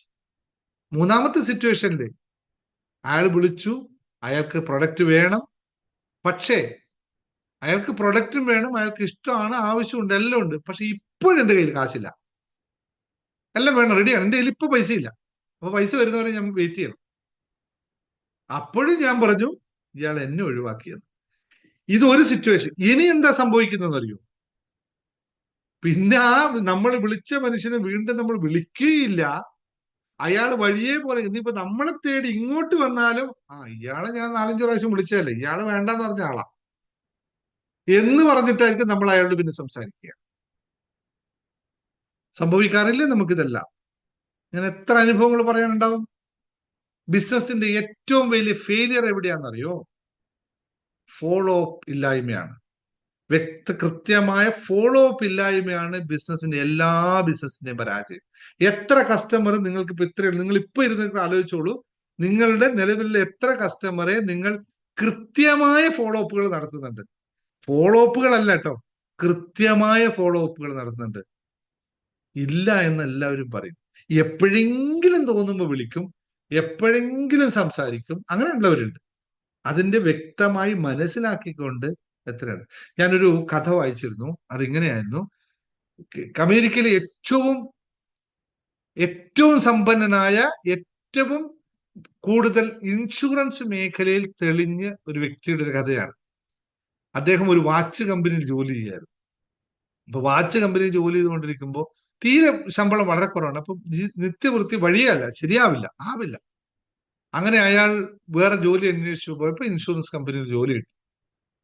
അയാൾ പറഞ്ഞു, ഇൻഷുറൻസിന്റെ ഓണർ പറഞ്ഞു, നീ എല്ലാ ദിവസവും ഇതൊന്ന് 2 പ്രൊഡക്റ്റ് മൊത്തം വിറ്റ് കഴിഞ്ഞാൽ നിനക്ക് ഞാൻ ആവശ്യത്തിനുള്ള പൈസ തരാം, അതായത് അയാളുടെ ജീവിതത്തിനുള്ള പൈസ തരാന്ന് പറഞ്ഞു. അപ്പൊ ഇയാൾ വിചാരിച്ചോ 2 പ്രൊഡക്റ്റിൽ ഇതെന്തിരിക്കുന്നു, ആരെ വിളിച്ചാൽ കൊടുക്കാമല്ലോ. അമേരിക്കയിൽ അന്ന കാലത്തൊക്കെ ഇൻഷുറൻസ് എടുക്കൽ ഇപ്പൊ കമ്പൽസറി ആയി മാറി ഇൻഷുറൻസ്. പണ്ട് ഇപ്പോഴും ഇൻഷുറൻസ് മേഖലയിലേക്ക് നിങ്ങൾക്ക് ഇത് ഉപയോഗിക്കാവുന്ന കാര്യമാണ്. അയാൾ 25 ദിവസം കണ്ടിന്യൂസ് ആയി വിളിച്ചിട്ട് ഒരാള് പോലും അയാൾ ഇൻഷുറൻസ് എടുത്തില്ല. അയാൾ ഇരുന്ന് ആലോചിച്ച് ഈ പണി നമുക്ക് പറ്റൂല, വിട്ടിട്ട് പോയി. ഒഴിവാക്കാൻ തീരുമാനിച്ച് എല്ലാം കഴിഞ്ഞിട്ട് അയാൾ 25 ദിവസം അയാൾ വീണ്ടും വിചാരിച്ചു, പണ്ട് വിളിച്ച ആൾക്കാർ വേറെ നമ്പറില്ല, അയാളുടെ കോണ്ടാക്ട്സ് എല്ലാം കഴിഞ്ഞു. വീണ്ടും പഴയ ആൾക്കാരെ വിളിച്ചു. അപ്പോഴും അവർ പറഞ്ഞു ഏയ് വേണ്ട. ഒരു ദിവസം കഴിഞ്ഞു. പിറ്റേ ദിവസം വീണ്ടും അതിലുള്ള കുറച്ച് ആൾക്കാരെ വിളിച്ചപ്പോ ഒരാൾ പറഞ്ഞു, നീ 4-5 പ്രാവശ്യം ആയാലും വിളിക്കുന്നത്, എന്നാ പിന്നെ ഒരു പ്രൊഡക്റ്റ് ഏതാന്ന് പറ, ഒന്ന് തന്നേക്ക്, ഞാൻ ഒരു ഇൻഷുറൻസ് എടുത്തേക്കാം, എനിക്ക് വണ്ടിക്കോ എന്തിനാ ഒരു ഇൻഷുറൻസ്. അയാൾ ഒന്നെടുത്തു, ഒരെണ്ണം കഴിഞ്ഞു. വീണ്ടും അയാൾ കണ്ടിന്യൂസ് ബാക്കി വീണ്ടും ആൾക്കാരെ വിളിക്കാൻ തുടങ്ങി. അപ്പോ മറ്റാൾ 4-5 പ്രാവശ്യം ആയാലോടോ നീ വിളിക്കണേ, എന്നാ പിന്നെ ഇരിക്കട്ടെ, എനിക്ക് എന്തായാലും ആവശ്യമുള്ളതാണ്, നിനക്കൊന്നിരിക്കട്ടെ. ഇങ്ങനെ കിട്ടിക്കഴിഞ്ഞിട്ട് ഒരു മാസം, അതായത് 30ാമത്തെ ദിവസമാകുമ്പോൾ അയാള് 30 ഇൻഷുറൻസ് പോളിസികൾ ഒറ്റ മാസം വിറ്റു എന്നാ പറയുന്നത്. 25 ദിവസം കിട്ടാത്ത 5 ദിവസം കൊണ്ട് ബാക്കി 30 കിട്ടിയ ചരിത്രത്തിൽ അയാൾ എഴുതി വെച്ച കഥയാണ്. എത്ര പേര് കൃത്യമായി ഇങ്ങനെ ഫോളോ അപ്പ് ചെയ്യും? എത്ര പേർക്ക് ചെയ്യാൻ പറ്റും? ഞാൻ ഇപ്പൊ പറഞ്ഞു തരുന്നത് ബിസിനസ്സുകാരെ പറ്റിയ ക്ലാസ്സിലാണ് പറയുന്നത്. ബിസിനസ് നമ്മൾ പറഞ്ഞില്ലേ, നമ്മൾ ബിസിനസ് ആണെന്ന് പറയുന്നത് നമ്മൾ ആദ്യം നമ്മളാണ് ഈ സാധനത്ത് കെട്ടിപ്പടുക്കേണ്ടത്, എന്നിട്ട് മാത്രമേ നമുക്ക് മറ്റുള്ളവർക്ക് ഏൽപ്പിക്കൂ. ഈ ടെക്നിക്ക് നമ്മൾ അറിഞ്ഞാലേ നമുക്ക് മറ്റുള്ളവർക്ക് പറഞ്ഞു കൊടുക്കാൻ പറ്റുള്ളൂ. അതുകൊണ്ട് ആദ്യമൊക്കെ ഇങ്ങനെയായിരിക്കും പഠിപ്പിക്കുക. അത് കഴിഞ്ഞിട്ട് നമ്മൾ എങ്ങനെയാണ് അടുത്ത തലങ്ങളിൽ എങ്ങനെയാണ് ഓണർ, അല്ലെ, നമ്മൾ ഓണറായിട്ടില്ല നിൽക്കുന്നത്. അപ്പൊ ജോലിക്കാർ പണിയെടുക്കും, നമ്മളിവിടെ ഇരിക്കും. അങ്ങനെ സംഭവിക്കുന്നത് അവസാനം അങ്ങനെയുള്ളവരുണ്ടാവട്ടെ എന്നുള്ള പ്രാർത്ഥനയാണ് നമുക്ക് ഉണ്ടാവേണ്ടത്.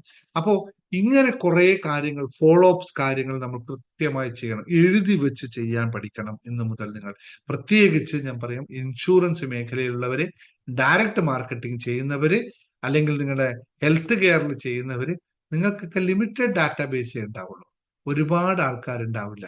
സജീവ് സാറിനോട് ചോദിക്കാം, രണ്ടാമത് നിങ്ങളിൽ നിന്ന് TC വാങ്ങിച്ചു പോയ കുട്ടികളുടെ എത്ര ഡാറ്റാബേസ് നിങ്ങളുടെ കയ്യിലുണ്ട്? 1ാം ക്ലാസ്സിൽ നിന്നും 2ാം ക്ലാസ്സിൽ നിന്നും 3ാം ക്ലാസ്സിൽ നിന്നും ഒക്കെയായി പോയ ആൾക്കാർ ഡാറ്റാബേസ് ഉണ്ടെങ്കിൽ നാളെ മുതൽ ചെയ്യാവുന്നതാണ്. ഞങ്ങളെല്ലാം മാറിയിട്ടുണ്ട്, ഞങ്ങൾ കൂടുതൽ കാര്യങ്ങൾ ചെയ്തിട്ടുണ്ട്, നിങ്ങളുടെ കുട്ടി തിരിച്ചു വരാൻ സാധ്യതയുണ്ട്.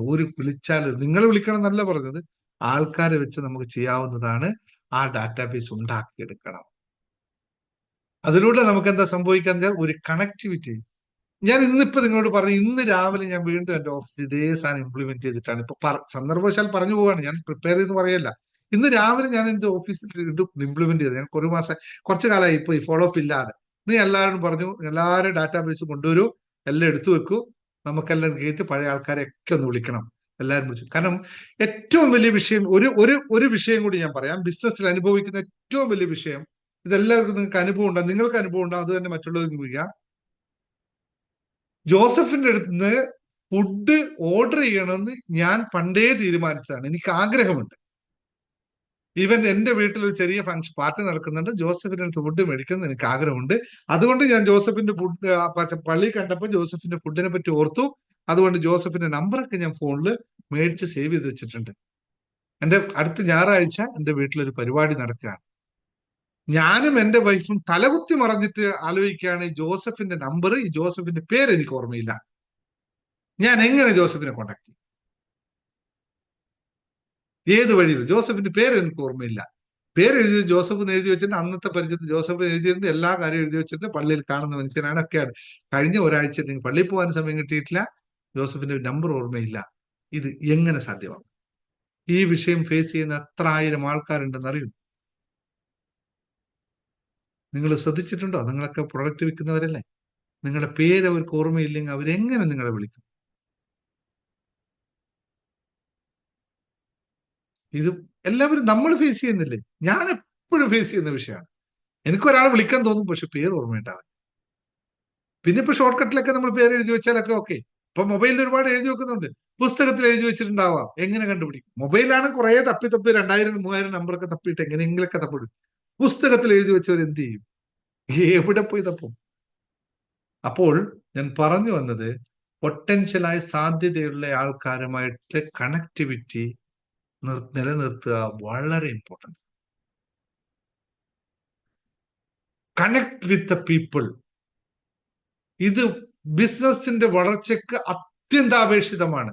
ആരുമായിട്ട് നമ്മൾ കണക്ട് വിത്ത് പീപ്പിൾ ഉണ്ട്. ആരുമായിട്ടെന്നറിയൂ, ഒരു സാധനവും ഒരു കാലത്ത് നമ്മളോട് മേടിക്കാൻ ഒരു സാധ്യതയില്ലാത്ത ആൾക്കാരായിട്ട്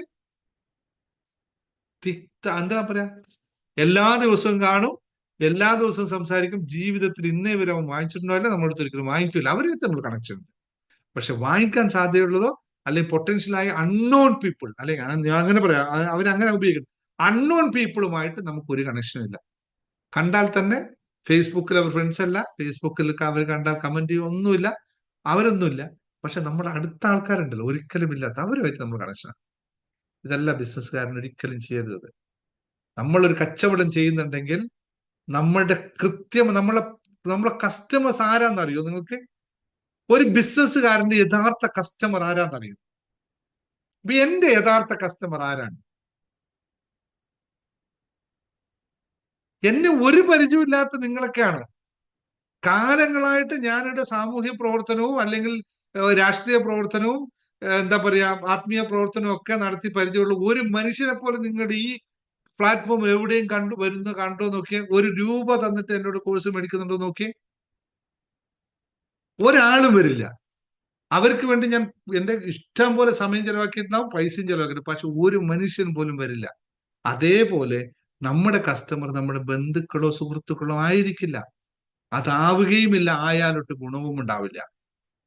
നമ്മുടെ കസ്റ്റമർ നമ്മുടെ ചിന്തക്കപ്പുറത്തുള്ള ആൾക്കാരാണ്. അതായത് അവരുമായി നമ്മൾ തുറന്നു നിൽക്കണം. അപ്പോൾ മാത്രമേ വരാൻ പറ്റുള്ളൂ. നമ്മൾ എന്താ ചെയ്യുന്നത്? പരിചയമുള്ളവൻ ഒരുത്തൻ വന്നു കഴിഞ്ഞാൽ അവന് 50% ഡിസ്കൗണ്ടും, പുതിയൊരു കസ്റ്റമർ വന്നാൽ അവന് 50% ഹൈയുമാണ്. എന്താ അറിയോ? പരിചയമുള്ള കസ്റ്റമർ നിങ്ങൾ 50%, തികച്ചും റോങ് ആയ കോൺസെപ്റ്റ് പറയാൻ പോവാണ്. നമ്മൾ ചെയ്യുന്നത്, പരിചയമുള്ള ഒരാൾ വന്നു കഴിഞ്ഞാൽ അവന് 50% ഡിസ്കൗണ്ടിൽ സാധനം കൊടുക്കും. അവൻ പിന്നെയും വരും, പരിചയമുള്ളവനല്ലേ. പരിചയമില്ലാത്തവൻ വന്നു കഴിഞ്ഞാൽ അവൻ 150% ആക്കി കൊടുക്കും. അവൻ പിന്നെ ഈ വഴിക്കേ വരില്ല. ഏതാണ് ആക്ച്വലി നമുക്ക് ആവശ്യം? പരിചയമുള്ളവന് കൂട്ടിക്കൊടുത്താലും അവൻ വരുമല്ലോ, നമ്മുടെ തന്നെ ആളല്ലേ. ബിസിനസ് ചിലപ്പോൾ സമ്മതിക്കണം, നിങ്ങൾ ആകെ ഇതാക്കരുത്, കോൺട്രവേഴ്സി ആക്കരുത്. വളരെ ഫണ്ടമെന്റൽ സീക്രട്ട് ആണ്. പരിചയമുള്ളവർക്ക് വിഷയമില്ല. പരിചയമില്ലാത്ത ഒരാൾ കഴിഞ്ഞാൽ അവൻ കഴിഞ്ഞ് എല്ലാം മേടിച്ചിട്ട് പോകുമ്പോൾ ഒരു പെണ്ണെടുത്തിട്ട് തീ കൊടുക്കരുത്, സാറ് നിങ്ങൾക്കുള്ള ഗിഫ്റ്റ്. അവൻ എങ്ങനെ കറങ്ങി തിരിച്ചാലും വീണ്ടും അവിടെ തന്നെ വരും. കാരണം അവന് ആദ്യം ഏറ്റവും കൂടുതൽ അവന് കൊടുക്കേണ്ടത് ആ ഒരു പരിഗണനയാണ്. പക്ഷെ നമ്മൾ ചെയ്യുന്ന നേരെ ഓപ്പോസിറ്റാണ്. അല്ലേ? Am right? ഇതല്ല എന്ന് മനസ്സിലാക്കിയവരുണ്ടോ നോക്കിയാ? നിങ്ങളെല്ലാം കച്ചവടം ചെയ്യുന്നവരല്ലേ? ചെയ്യുന്നില്ലേ? നിങ്ങൾ ടൈപ്പ് ചെയ്ത് നോക്കിയേ. നമ്മളും അങ്ങനെയല്ലേ സലീമേ? നമ്മളും ചെയ്യും. നമ്മൾ സ്ഥിരമായിട്ട് നമ്മൾ സാധനം മേടിക്കുന്ന കസ്റ്റമർക്ക് ടൈപ്പ് ചെയ്താൽ മതി കേട്ടോ, അൺമിറ്റ്. സ്ഥിരമായി സാധനം മേടിക്കുന്ന കമ്പനികൾക്ക് നമ്മൾ നല്ല ഡിസ്കൗണ്ട് കൊടുക്കും. ആദ്യമായിട്ട് കൊട്ടേഷൻ തന്നു കഴിഞ്ഞാൽ നമ്മൾ പറയും ഇവൻ കുറച്ച് കൂടുതൽ കിട്ടെ, അതുകൊണ്ട് അവൻ ആ കൊട്ടേഷൻ നമ്മൾ അപ്രൂവ് ചെയ്യുകയും ചെയ്യില്ല. നേരെ തിരിച്ചാണ് അല്ലേ? പക്ഷെ നമ്മൾ സ്ഥിരമായി വാങ്ങിച്ചുകൊണ്ടിരിക്കുന്ന ആൾക്ക് ഇച്ചിരി കൂട്ടി കൊടുത്താലും ആ സാരില്ല, അവിടെ നിന്നല്ലേ വരട്ടെ എന്ന് പറയും. പുതിയ കമ്പനിയാണെങ്കിൽ അവൻ കുറച്ച് കൊടുത്ത് നഷ്ടത്തിന് കൊടുത്താലും നമ്മൾ കയ്യിൽ വരും. അടുത്ത പ്രാവശ്യം അവൻ്റെ കയറ്റിയെടുക്കാം. ഇത് എത്ര കൊണ്ട് ചിന്തിക്കുന്നുണ്ട് നമ്മൾ? ഇങ്ങനെയുള്ള കാര്യങ്ങളാണ് നമ്മൾ ബിസിനസ്സിൽ മനസ്സിലാക്കേണ്ടത്. ഇതൊക്കെയല്ലേ നമുക്ക് സിദ്ധമായി പ്രാക്ടീസ് ചെയ്തെടുക്കേണ്ടത്. ഇത്തരം കാര്യങ്ങൾ മനസ്സിലാക്കുക. നമ്മൾ ഇത്തരം ചെറിയ ചെറിയ കാര്യങ്ങളോട് വലിയ വലിയ മാറ്റങ്ങൾ ഉണ്ടാക്കും. ഞാൻ കുറെ ഫണ്ടമെന്റൽ തിങ്സ് പഠിപ്പിച്ചു. അപ്പൊ പറഞ്ഞു വന്നത് എത്രയാണ്? നമ്മുടെ പരാജയം എന്ന് പറയുന്നത് ഒരു പാഠമാണ്. ഇങ്ങനെ പല പാഠങ്ങളും ഉണ്ടാക്കും. എംബ്രാസ് ദ ചേഞ്ച് എന്ന് പറയുന്ന കാര്യം. എംബ്രാസ് ഫെയിലിയർ ആസ് എ ലെസൺ. ഓരോ പരാജയവും നമുക്ക് പുതിയ പാഠമാണ് എന്ന് മനസ്സിലാക്കി, പരാജയം എന്ന് വെച്ചാൽ നിങ്ങൾ പോയി പരാജയപ്പെടണമെന്നല്ല ഞാൻ പറയുന്നത്. എന്നിട്ട് ഓക്കെ ഇത് പരാജയപ്പെട്ടല്ലോ അപ്പൊ എനിക്ക് പഠിക്കാനാണ്, അങ്ങനെയല്ല. അതിൽ പഠിക്കാൻ പറ്റില്ല. ഓരോ പരാജയത്തിനും ഒരു ഓർഡർ നമുക്ക് കിട്ടിയില്ലെങ്കിൽ അത് നമുക്ക് അതിൽ നിന്ന് എന്ത് പഠിക്കാൻ പറ്റി എന്നനുസരിച്ച് പഠിക്കണം. ഇത് വളരെ ശ്രദ്ധിക്കണം. രണ്ടാമത്തെ കാര്യം, be ready for a contrary experience എന്ന് പറയും. Be ready for a contrary experience എന്ന് പറഞ്ഞാൽ എപ്പോഴും പുതിയ പുതിയ അല്ലെങ്കിൽ എന്താ പറയാ, നമ്മുടെ പരസ്പര വിരുദ്ധമായ അനുഭവങ്ങൾക്ക് തയ്യാറായി നിൽക്കുക. പരസ്പര വിരുദ്ധമായ അനുഭവങ്ങൾക്ക് തയ്യാറായി നിൽക്കുക. എപ്പോഴും നമ്മൾ വിചാരിക്കും ഇങ്ങനെ തന്നെ സംഭവിക്കണം, അങ്ങനെയൊന്നും ബിസിനസ് സംഭവിക്കില്ല. എപ്പോഴും അതിന് തയ്യാറായി നിൽക്കുക. ഇന്ന് ഓർഡർ ഉണ്ടോ, നാളെ ഓർഡർ ഉണ്ടാവണമെന്ന് ഒരു കാര്യമില്ല. നാളെയും പ്രവർത്തിച്ചാൽ നാളെ ഓർഡർ ഉണ്ടാവും. ഇന്ന് ഓർഡർ ഉണ്ടായ അതേ കാര്യം അതേ രീതിയിൽ നാളെ ചെയ്താൽ നാളെ കിട്ടണമെന്നില്ല.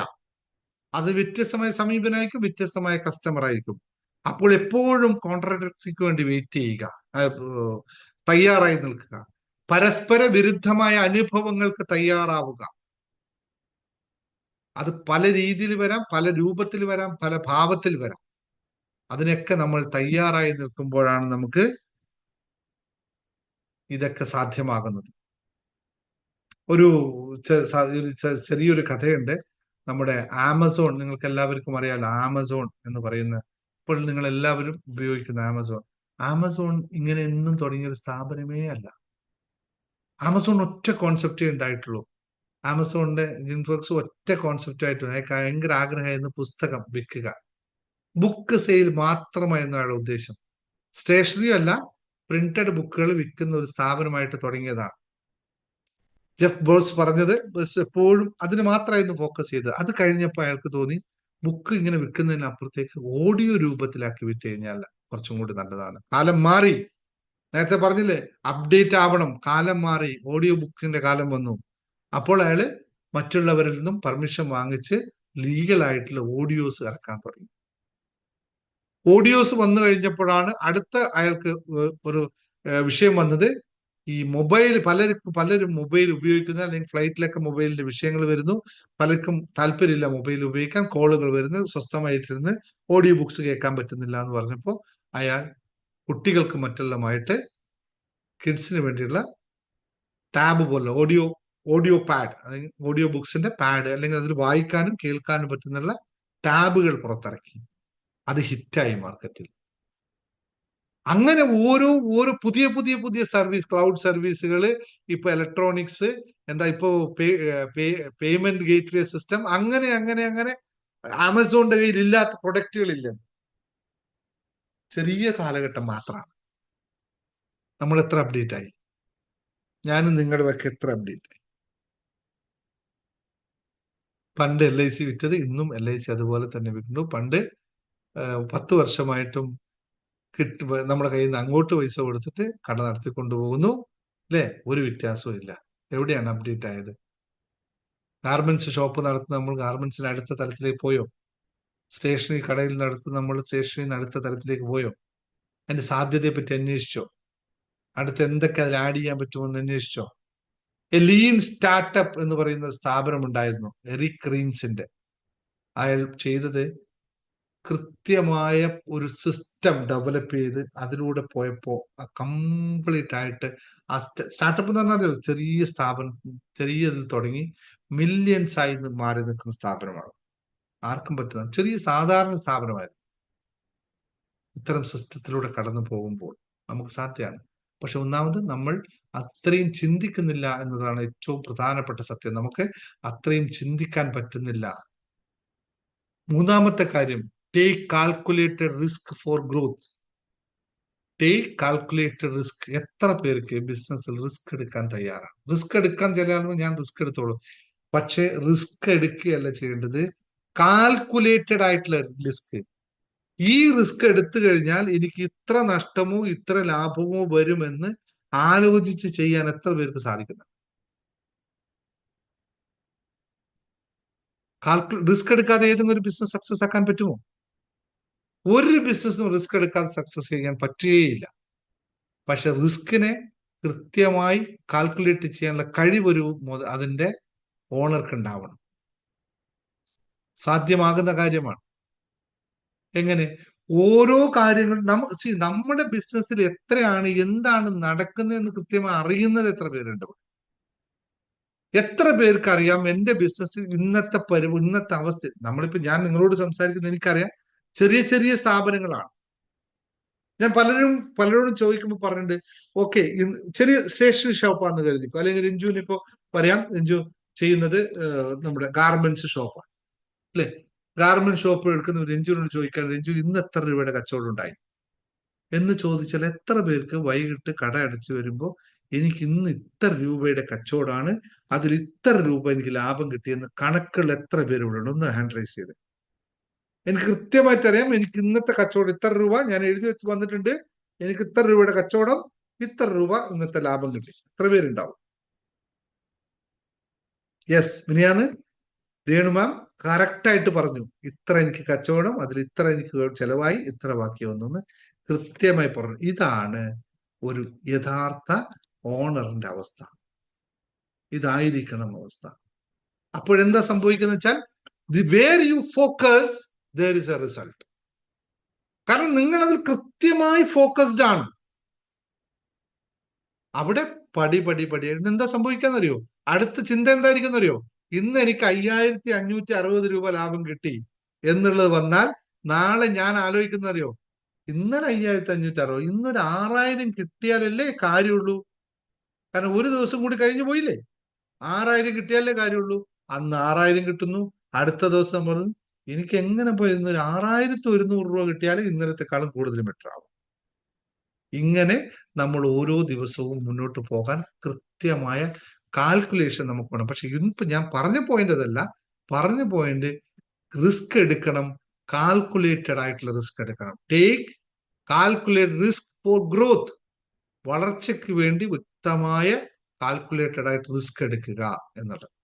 ഈ സജീവ് സാർ നോട്ട് ചെയ്തോളൂ പോയിന്റ്.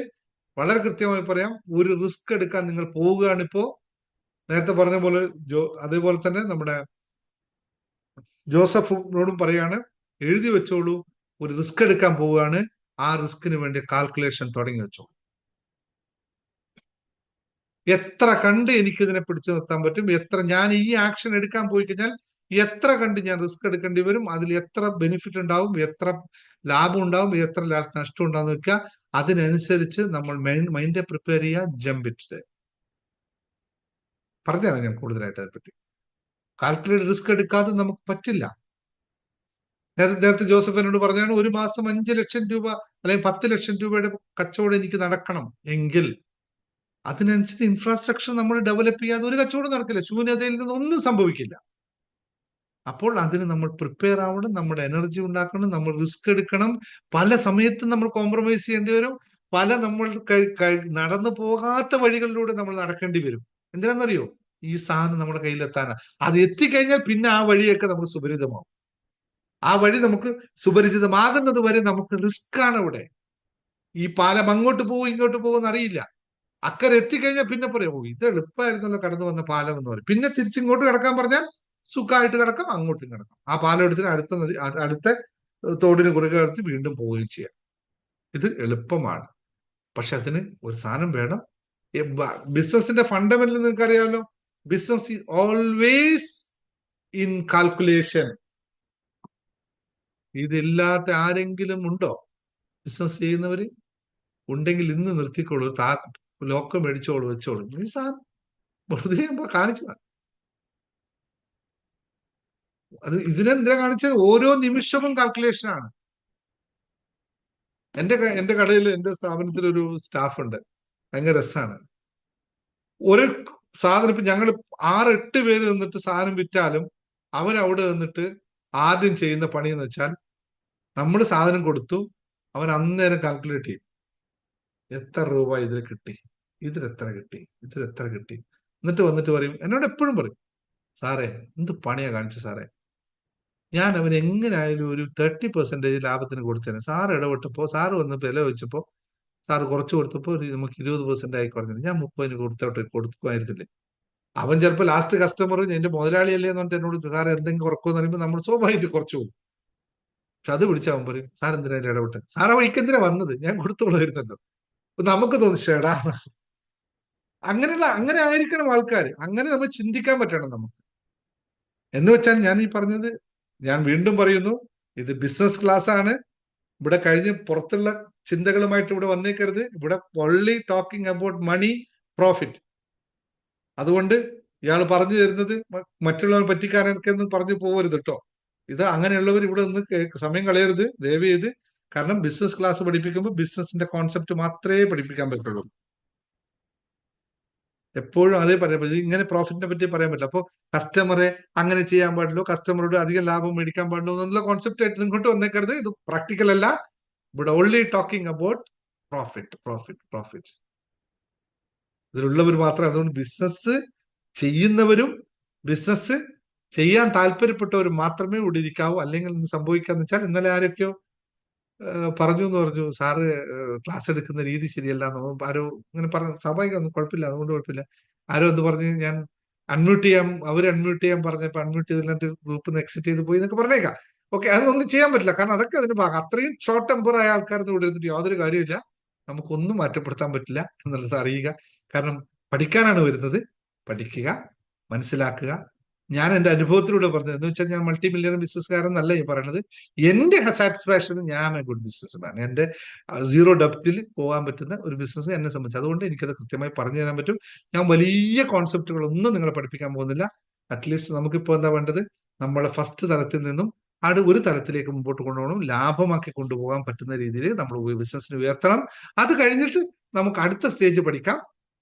ലാഭത്തിന് അപ്പുറത്തേക്കുള്ള കാര്യങ്ങൾ, അല്ലെങ്കിൽ 10-100 ആൾക്കാർ എംപ്ലോയീസിനെ നിർത്തിക്കൊണ്ട് ചെയ്യുന്ന കാര്യം നമുക്ക് അടുത്ത തലത്തിലേക്ക് പഠിക്കാം. ഇപ്പോൾ നമ്മൾ സർവൈവൽ എന്ന പോയിന്റിൽ മാത്രമാണ് നിൽക്കുന്നത്. നമ്മുടെ ആവശ്യം എന്താണ്? ഇപ്പോ എല്ലാവരുടെ ആവശ്യം സർവൈവൽ ആണ്.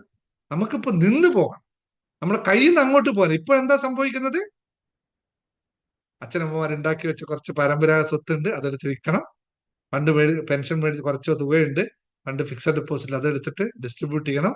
അങ്ങനെ വീട്ടിലുള്ള അല്ലെ, ഓട്ടുപാത്രങ്ങൾ, ചെമ്പ് കാര്യങ്ങൾ കുറച്ച് അതൊക്കെ വിറ്റിട്ട് കാശ് മേടിച്ചിട്ട് ആൾക്കാർക്ക് ജോലിക്കാർ ശമ്പളം കൊടുക്കുക. ഇതാണ് നമ്മുടെ ഇപ്പൊ നിലവിലെ അവസ്ഥ, അല്ലെ? അങ്ങനെയുള്ള അവസ്ഥ എത്ര പേരുണ്ട് ഇവിടെ? ബിസിനസ് ചെയ്യുന്നവര്, കയ്യിൽ നിന്ന് അങ്ങോട്ട് കാശ് പോകുന്നവര് ഉണ്ടല്ലോ. അപ്പൊ അതിൽ നിന്ന് മാറി നമുക്കിപ്പോ വേണ്ടത്, നമ്മൾക്ക് ബിസിനസ്സിനൊന്ന്, നമ്മൾ ചെയ്യുന്ന ബിസിനസ്സും നമ്മുടെ എക്സ്പെൻസും നമുക്ക് എന്തെങ്കിലും ശമ്പളം കിട്ടുന്ന രീതിയിൽ ആദ്യം നമ്മൾ ഇതിനെ വളർത്തിയെടുക്കാം. അത്രയും കാര്യങ്ങൾ നമ്മൾ പഠിക്കാം. അത് കഴിഞ്ഞിട്ട് നമുക്ക് അടുത്തേക്ക് പോവാം. അതല്ല ഇപ്പൊ വേണ്ടത്. ഇത്രയും കാര്യങ്ങൾ ഞാൻ ഇന്ന് പറഞ്ഞത് ക്ലിയർ ആയല്ലോ? സിമ്പിൾ ആയിട്ട് ഒന്ന് അൺമ്യൂട്ട് ചെയ്തോളൂ. നമുക്ക് ജനറൽ ഡിസ്കഷനിലേക്ക് പോവാം. ഒരു 5 മിനിറ്റ്സ് കൂടുതൽ എടുക്കുന്നില്ല. യെസ്, അൺമ്യൂട്ട് ചെയ്തു. ഡൗട്ട് ഇതിൽ പറഞ്ഞതിൽ എന്തെങ്കിലും നിങ്ങൾക്ക് ക്വസ്റ്റ്യൻ വേണേ, ഞാൻ മറ്റു ക്ലാസ്സിൽ ഇരിക്കുന്ന പോലെ ദയവ് ചെയ്ത് നിങ്ങൾ ഇവിടെ ഇരിക്കരുത്. ക്വസ്റ്റ്യൻസ് വേണം. നിങ്ങൾ പറയുന്ന പോയിന്റ് എത്ര കണ്ട് മനസ്സിലായ അത്രയും ക്വസ്റ്റ്യൻസ് നിങ്ങൾ ചെയ്താൽ. കാരണം ഇത് സാധാരണയല്ല, വെറുതെ ഇരിക്കുന്ന ക്ലാസ് അല്ല. ഒരു കാര്യം, വെറുതെ ഇരിക്കുന്ന ക്ലാസ് അല്ല എന്ന് മറ്റൊരു കാര്യം കൂടി ഓർമ്മിപ്പിക്കാം. ഓരോ മാസവും 1000 രൂപ ഇതിന് കൊണ്ടു കൊടുക്കുകയാണ്. അതുകൊണ്ട് വെറുതെ ഇരിക്കുന്ന ക്ലാസ് അല്ല, ഉപയോഗിച്ചോടുക. ഒന്നുകൂടി കാശ് പറയുമ്പോൾ ഒന്നും കൂടി കുറച്ചും കൂടി ഇതാവട്ടെ എന്ന് എഴുതിട്ടാ പറഞ്ഞിട്ട്. ചോദിച്ചോളൂ.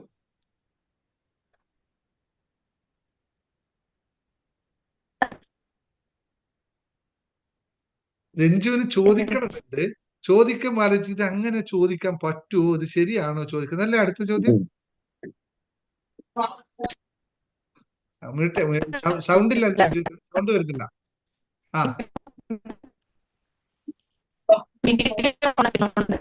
സൗണ്ട് വരുന്നില്ല, അവിടെ റേഞ്ച് ഇല്ല. സലീം പറഞ്ഞു. സലീം സാറേ, ഞാനിപ്പം നേരത്തെ സാറ് പറഞ്ഞില്ലേ, നമ്മളൊരു കസ്റ്റമർ അടുത്ത് കോള് ചെയ്യുമ്പോൾ പുതിയ പ്രൊഡക്റ്റുമായിട്ട് പോകുന്നതെന്ന് പറയുന്നത്. സാറേ, അതെ അതെ അതെ അതെ, പുതിയ പ്രൊഡക്റ്റ് കൊണ്ടുപോകുക എന്നുള്ളതേ സാറ് പറഞ്ഞില്ലേ. പക്ഷെ ഞാൻ ഒരിക്കലും അങ്ങനെ പുതിയ പ്രൊഡക്റ്റ്, ഞാൻ അപ്പോയിന്റ്മെന്റ്, എന്റെ പരിപാടി എന്ന് വെച്ച് കഴിഞ്ഞാല്, ഞാൻ അപ്പോയിന്റ്മെന്റ് എടുക്കുക, എന്നിട്ട് പറയും, നിങ്ങൾ എന്റെ കുറച്ച് സാധനങ്ങളുണ്ടെന്ന് വന്ന് കാണിക്കാൻ പറ്റുമെന്നുണ്ടെങ്കിൽ ഞാൻ വരട്ടെ എന്നുള്ള അപ്പോയിന്റ്മെന്റ് എടുത്തിട്ട് പോയിട്ട് സംസാരിച്ചിട്ട്, ഞാൻ പറയുന്നതെന്ന് വെച്ചാൽ നിങ്ങളുടെ ഓർമ്മയിൽ വെച്ചേക്കാൻ വേണ്ടിയിട്ടാണ്. എന്തെങ്കിലും ആവശ്യം വന്നു കഴിഞ്ഞാൽ നിങ്ങൾ എന്നെ ആയിട്ട് കോണ്ടാക്ട് ചെയ്യുക എന്നുള്ള രീതിയിലാണ് ഞാൻ കൂടുതലും പറയുന്നത്. ഉദാഹരണത്തിന് ഇപ്പം സീസൺ അല്ലേ, പ്രൊമോഷൻ ഐറ്റംസ് കാര്യങ്ങളൊക്കെ ഉള്ള പുതിയത് വരുമ്പോൾ കസ്റ്റമറെ കൊണ്ട് കാണിച്ചിട്ട് ഇങ്ങനെയാണ് ഞാൻ ചെയ്യുന്നത്. എന്നിട്ട് അവരുടെ അടുത്ത് പറയും. അവിടെ ഒരു ചോദ്യം ചോദിച്ചോട്ടെ? പറഞ്ഞോളൂ. അവിടെ ഒറ്റ ചോദ്യം, നേരത്തെ പറഞ്ഞതേ പോയിന്റ് തന്നെ വീണ്ടും ചോദിക്കണു. കസ്റ്റമർക്ക് നിങ്ങളെ എത്ര കണ്ട് ഓർമ്മയുണ്ടാവും എന്ന് നിങ്ങൾക്ക് ഉറപ്പിക്കാൻ പറ്റുമോ? മിക്കവാറും എല്ലാ എന്റെ കസ്റ്റമറും ഞാനായിട്ട് ഡീൽ ചെയ്ത് വരുന്ന ഇന്ന് വരെ നല്ല ഫ്രണ്ട്ഷിപ്പിലാണ്. ഡീൽ ചെയ്യാത്തവർ പുതിയ ആൾ അല്ല, പുതിയ കസ്റ്റമർ ആയാൽ തന്നെ എനിക്ക് ദൈവാനുഗ്രഹിച്ചിട്ട് അങ്ങനെ ഒരു കഴിവ് വന്നിട്ടുണ്ട്. പെട്ടെന്ന് കാര്യങ്ങൾ സംസാരിച്ച് അവരുമായിട്ട് നല്ലൊരു ഫ്രണ്ട്ഷിപ്പ് ഉണ്ടാക്കാൻ വേണ്ടിയിട്ട്. മാത്രമല്ല ഞാൻ അവരെ ഇടയ്ക്കിടയ്ക്ക് വിളിച്ചിട്ട് പിന്നെ ബിസിനസിന്റെ കാര്യമായിരിക്കത്തില്ല കൂടുതലും ചോദിക്കുന്നത്, ഫ്രണ്ട്ഷിപ്പും കാര്യങ്ങളൊക്കെയാണ് പറയുന്നത്. എന്നിട്ട് ഞാൻ ഇതെടുക്കാറുള്ളൂ. That means you saying that you have a follow. Yeah. Okay, then wonderful. അത് ഞാൻ ചെയ്യാറുണ്ട്. ഞാനിപ്പം ഒരാഴ്ച ഇത്ര കസ്റ്റമറെ വിളിക്കും എന്നുള്ള ഇത് ഓരോ ദിവസം ഞാൻ വെച്ചിട്ടുണ്ട്. ഞാൻ ചാർട്ട് ഉണ്ടാക്കി വെച്ചിട്ടുണ്ട്. അവിടെ ഒരു കാര്യമുണ്ട്, അത് ഞാൻ സെയിൽസ് പഠിപ്പിക്കുമ്പോൾ മറ്റൊരു കാര്യം പഠിപ്പിക്കാം. If you are able to convert a relationship to with business, ഒരു റിലേഷൻഷിപ്പിനെ ബിസിനസ്സിലേക്ക് കൺവേർട്ട് ചെയ്യാൻ പറ്റിയില്ലെങ്കിൽ അത് മീൻസ് അത് നിങ്ങളെ കസ്റ്റമർ അല്ലല്ലോ. അല്ല സാറേ, ഇപ്പൊ എന്റെ ബഹ്റൈനിലെ ഇപ്പൊ കാര്യം പറഞ്ഞു കഴിഞ്ഞാൽ നമുക്ക് പുതിയ കസ്റ്റമർ കൂടുതലും കിട്ടുന്നത് ഒന്നുകിൽ പരിചയത്തിന്റെ പുറത്ത്, അല്ലെങ്കിൽ ഒരാളെ റെക്കമെൻഡ് ചെയ്ത് നമുക്ക് തരുന്നത്. അല്ലാതെ ഇപ്പൊ കൊട്ടേഷൻ കൊടുത്ത് കിട്ടുന്നതൊക്കെ വളരെ കുറവാണ് സാറേ. അതെ, അത് അതിൽ തന്നെ ഫോക്കസ് ചെയ്യണം, അതിൽ തന്നെ ഫോക്കസ് ചെയ്യണം. ഒരു സിറ്റുവേഷൻ വ്യത്യാസമായിരിക്കും. അതെ അതെ. ഓക്കെ, ഇനി ഓക്കെ, ശരി, അത് ഫോക്കസ് ചെയ്യാം. ശരി, അടുത്ത ചോദ്യം ആരെങ്കിലും ഉണ്ടായിരുന്നു? സർ, എനിക്കൊരു കാര്യം എക്സ്ക്യൂസ് മീ സർ, ഞാൻ മനസ്സിലാക്കിയിടത്തോളം ഈ ഏറ്റവും വലിയ പ്രശ്നം എന്താ വെച്ചിട്ടുണ്ടെങ്കിൽ ഫിനാൻഷ്യൽ കമ്പാരിസൺ ആണ്. ഇതിലും കുറവാണല്ലോ മറ്റേ ദിക്കില് കുറവാണല്ലോ ഈ ദിക്കില്, അതിന്റെ ഗുണത്തിനെ കുറിച്ച് ചിന്തിക്കുന്നില്ല. ആരുടെ കമ്പാരിസൺ? കസ്റ്റമേഴ്സിന്റെ കമ്പാരിസൺ. ഓക്കെ, എന്നിട്ട് കസ്റ്റമർ അവസാനം എവിടെ എത്തും?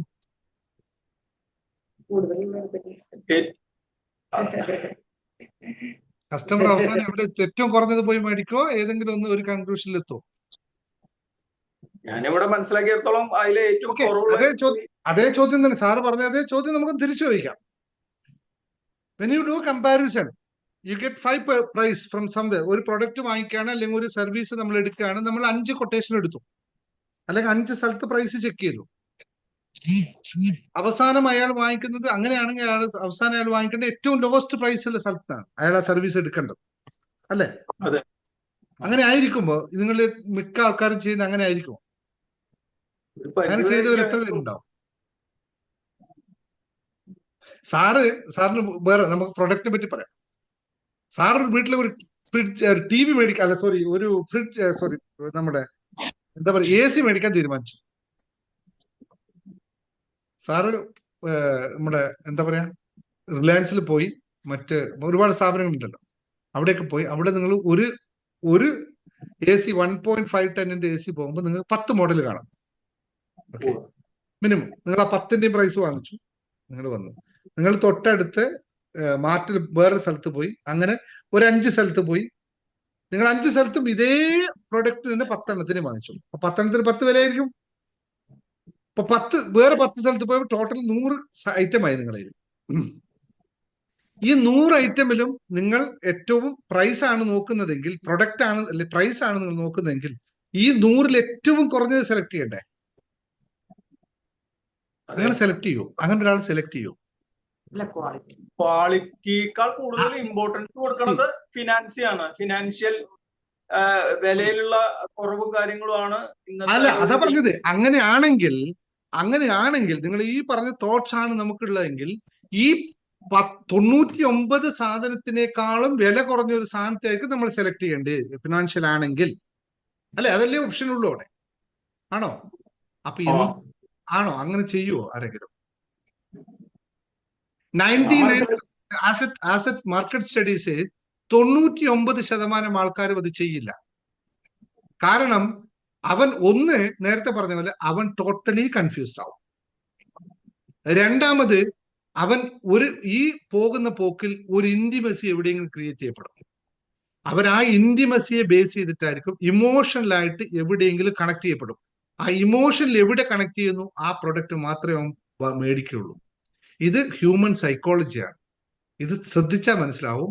ഇത് നമ്മൾക്ക് പറ്റുന്നത്, ഇപ്പോൾ നമ്മൾ ഇവിടുന്ന് അങ്ങോട്ടാണ് കാണുന്നത്, എൻ്റെ അടുത്ത് ആൾക്കാർ സാധനം മേടിക്കാത്തത് പ്രൈസ് ആണെന്ന്. പ്രൈസ് എന്ന് പറയുന്നത് ഒരു പ്രൊഡക്റ്റിന്റെ പ്രൈമറി കോൺസെപ്റ്റ് മാത്രമാണ്. പ്രൈമറി ഫസ്റ്റത്തെ അപ്രോച്ച് മാത്രമാണ്. അതിനപ്പുറത്തേക്ക് പ്രൈസിന് ഒരു വിലയുമില്ല. അതായത് നിങ്ങൾ ശ്രദ്ധിച്ചു നോക്കുക, ഇപ്പൊ ഗോൾഡ് മേടിക്കാൻ നിങ്ങൾ പോകുന്നു. ഞാൻ ഉദാഹരണമായിട്ട് എളുപ്പത്തിൽ പറഞ്ഞുതരാം. ഗോൾഡ് മേടിക്കാൻ പോകുന്നു നിങ്ങൾ. ഇപ്പൊ എത്ര നാട്ടില് 48,000 എത്ര പ്രൈസ് എത്ര എനിക്കറിയില്ല. നാട്ടില് ഗോൾഡിന്റെ പ്രൈസ് 57,000 രൂപ. ഏതെങ്കിലും ഒരു ജ്വല്ലറി 57,001 രൂപ ഇട്ട ജ്വല്ലറിയിലേക്ക് നമ്മൾ ആരെങ്കിലും പോവോ? ഏതെങ്കിലും ഒരു ജ്വല്ലറി 56,999 ഇട്ടെടുത്ത് പോവോ? 57,001 ഇട്ടെടുത്ത് പോവോ? 56,999 ഉള്ളടത്ത് പോകും. ഓക്കെ. എന്നിട്ട് രണ്ടാമത് പറയാം. ഓക്കെ, പ്രൈസ് കറക്റ്റ് ആയല്ലോ, നിങ്ങൾ അതിലേക്ക് പോയി. ഇനി നിങ്ങളത് ഒരു ജ്വല്ലറിയിൽ പോയി, നിങ്ങൾ ഒരു മാല സെലക്ട് ചെയ്തു അല്ലെ? സിംഗപ്പൂർ മോഡൽ മാല സെലക്ട് ചെയ്തു. പണിക്കൂലി ഗ്രാമിന്, അല്ലെങ്കിൽ ഗ്രാമിലല്ലേ കണക്കൂട്ടുന്നത്, ഗ്രാമിന് അല്ലെങ്കിൽ പെർസെന്റേജ് കൂട്ടുന്നത്, അല്ലെങ്കിൽ ഗ്രാം എന്താണോ ആ ഒരു മാലയ്ക്ക്, 2 പവന്റെ മാലയ്ക്ക് പണിക്കൂലി 46,800 രൂപയാണ് അവന്റെ കണക്ക് അവിടുത്തെ. നിങ്ങൾ അത് നോക്കി വാങ്ങിച്ചിട്ട് വരുമല്ലോ. മറ്റേ സ്ഥലത്ത് പണിക്കൂലി, അതേ സാധനത്തിന്റെ പണിക്കൂലി 36,800 രൂപയായിരുന്നു. അവന്റെ പണിക്കൂലി കുറവാണ്. ശ്രദ്ധിക്കൂ ആരെങ്കിലും. ഇത് ഇപ്പൊ ആർക്കാണ് ലാഭം ശരിക്കും? 1 ഇട്ടവനാണോ 9 ഇട്ടവനാണോ? 56,999 ഇട്ടവന് 10,000 രൂപ കിട്ടിയവന് ലാഭം. ഇതാണ് സൈക്കോളജി. ഇതാണ് സൈക്കോളജി. ഇതൊക്കെ എത്രയോ വർഷം മുമ്പ് ബാറ്റ പയറ്റിയ കാര്യമാണ്. ഇതാണ് സൈക്കോളജി. ഇതെങ്ങനെ സാറിന് അപ്ലൈ ചെയ്യാൻ പറ്റും എന്നാണ് ഇപ്പൊ ചിന്തിക്കുന്നത് അല്ലെ? ഞാൻ പറഞ്ഞു തരാം കേട്ടോ. ഇതുപോലെ ഒരുപാട് സാധനങ്ങളത്ത് സെലക്ട് ചെയ്യാൻ പറ്റും. ഇങ്ങനെ കുറെ കാര്യങ്ങള് നമുക്ക് അതിനകത്ത് പറ്റും. ഇത് നിങ്ങൾക്ക് എല്ലാവർക്കും പറ്റും. എത്ര പേർക്ക് ഇത് പറ്റുമെന്ന് ചിന്തിച്ചു നോക്കിയേ. ആർക്കൊക്കെ ബിസിനസ് ഇല്ലാത്തവരുണ്ട് ഇവിടെ? പറ്റൂലേ? Customer always buy a product by emotionally. നിങ്ങൾ ഏത് പ്രൊഡക്റ്റും സെലക്ട് ചെയ്യുന്ന ഇമോഷന്റെ അടിസ്ഥാനത്തിലാണ്. ആരെങ്കിലും ഭക്ഷണം കഴിക്കാൻ വിശന്നിട്ട് ഭക്ഷണം കഴിക്കാൻ പോകുന്നവൻ വിശപ്പ് മാറ്റാൻ വേണ്ടി മാത്രമാണോ ഭക്ഷണം കഴിക്കുന്നത്? എന്നാൽ കഴിഞ്ഞ പ്രാവശ്യം ക്ലാസ്സിൽ പറഞ്ഞിട്ടില്ലേ? വിശപ്പല്ല അവന്റെ കട. ആദ്യത്തെ സംഭവം വിശപ്പാണ്, രണ്ടാമത്തെ സംഭവം ഇമോഷനാണ്. ആ സാധനത്തോടുള്ള ഇമോഷൻ. അത് എപ്പോഴാണോ നമുക്ക് അഡ്രസ് ചെയ്യാൻ പറ്റുന്നത് അവിടെ നമ്മൾ വിജയിക്കും. ഇതാണ് സംഭവിക്കേണ്ടത്. പിടികിട്ടിയോ? ബാക്കിയുള്ളവർക്ക് ചോദ്യം വേണം. എല്ലാ സർവീസ് നോക്കി ചെയ്യുന്നവരാണ് 70%. സർവീസ് നോക്കി ചെയ്യുന്നവരാണ്. അതെ, പ്രൈസ് അല്ല, സർവീസ് ആണ് ഏറ്റവും കൂടുതൽ നമ്മൾ നോക്കുക. ഏറ്റവും കൂടുതൽ ഇമോഷൻ അവരുമായിട്ട്, സർവീസും അല്ല നോക്കുക, ആ സെല്ല് ചെയ്യുന്ന ആളും നിങ്ങളും തമ്മിലുള്ള ഇമോഷണൽ കണക്ടിവിറ്റിയാണ് ആ സാധനത്തെ വാങ്ങിപ്പിക്കുക. അതത്രയേ ഉള്ളൂ. നിങ്ങൾക്ക് നല്ലൊരു സെയിൽസ്മാൻ ആണോ നിങ്ങൾക്ക് വിൽക്കാൻ പറ്റും. ഞാനൊക്കെ എപ്പോഴും മേടിച്ചിട്ടില്ല, അങ്ങനെയാണ്. ഞാൻ പറഞ്ഞിട്ടുണ്ട്, 10 രൂപ കൂടുതൽ കൊടുത്താൽ എന്താ അവനെല്ലാം. ഞങ്ങൾക്ക് കഴിഞ്ഞ പ്രാവശ്യം ഞാനും വൈഫും പോയി മൊബൈൽ മേടിക്കാൻ വേണ്ടി പോയി. 6,999 രൂപ ഇവിടുത്തെ പ്രൈസ്. അതായത് 2,25,000 രൂപ ഇന്നത്തെ അവിടുത്തെ റേറ്റ്. എല്ലായിടത്തും ഒരേ പ്രൈസാണ്, ഫിക്സ് ആണ്. പക്ഷെ ഞങ്ങൾ ഒരു സ്ഥലത്ത് പോയപ്പോൾ വൈഫ് പറഞ്ഞു നമുക്ക് ഇവിടുന്ന് മേടിക്കാം, ഇവിടെ നിന്ന് മേടിക്കാം, എന്ത് ഫ്രീ തരുന്നു ഒന്നും നോക്കണ്ട, ഇവിടുന്ന് മേടിക്കാം. കാരണം എന്താ പറയുക, അവൻ തന്ന സർവീസ് ഞങ്ങൾക്ക് അത്ര ഇഷ്ടപ്പെട്ടു. ഒരേ പ്രൈസാണ്, എവിടെ പോയാലും ഒരേ പ്രൈസ്, എവിടുന്ന് മേടിക്കാം. എങ്ങനെ നമ്മൾ സെലക്ട് ചെയ്തു? ഇത്രയും വില കൂടിയ സാധനമാണ്, പലവട്ടം ആലോചിക്കണം, ഒന്നും ആലോചിച്ചില്ല. അവൻ പറഞ്ഞു, അവൻ റെഡിയാന്ന് പറഞ്ഞു, അത് തന്നെ വാങ്ങിച്ചു വന്നു. ഇമോഷനാണ് കണക്ട്. ഇത് അത് നമുക്ക് ഓരോ പ്രൊഡക്റ്റ് വിൽക്കുമ്പോൾ ആലോചിക്കുക. രാധാദേവി ആലോചിച്ചോളൂ, നിങ്ങൾ സാധനം വിൽക്കുന്നതിൽ എത്ര ഇമോഷണൽ കണക്ടിവിറ്റി ആൾക്കാരുമായിട്ടുണ്ട്. രത്ന അല്ലെങ്കിൽ നമ്മുടെ ഈ പറഞ്ഞ പോലെ ബാക്കിയൊക്കെ ഫിലോമിനെ നല്ല പറഞ്ഞ പ്രൊഡക്റ്റ് ആ വിൽക്കുന്നില്ല. എത്ര പ്രൊഡക്റ്റ് നിങ്ങൾ മാനസികമായിട്ട് ആൾക്കാരുമായി കണക്ട് ചെയ്യുന്നു. നിങ്ങളുടെ കസ്റ്റമറെ, how you know your customer, അതാണ് പ്രധാനമായിട്ട് ശ്രദ്ധിക്കേണ്ടത്. ഇത് ആയാൽ നമുക്ക് സാധ്യമാകാൻ ഓരോ ആളുടെയും കാര്യം ആലോചിച്ച് നോക്കുക. ഇതെല്ലാം ഞാൻ പറഞ്ഞ കാര്യം നിങ്ങളുടെ ഇപ്പോഴുള്ള അവസ്ഥയുമായി കണക്ട് ചെയ്തു. ആരും ഇന്നലെ എന്നോട് ചോദിച്ചത്, LIC ഞാൻ 15 വർഷം LIC ചെയ്യുന്ന സാറേ, എനിക്ക് എന്ന് ജോയിൻ ചെയ്തിട്ടുണ്ടോ ഒരു ക്ലാസ്സിൽ? അതൊരു ബിസിനസ് ആണോ സാറേ, അതുകൊണ്ട് എനിക്ക് ബിസിനസ് ക്ലാസ്സിൽ വരാൻ പറ്റുമെന്ന്. ഇതേ സംഭവം.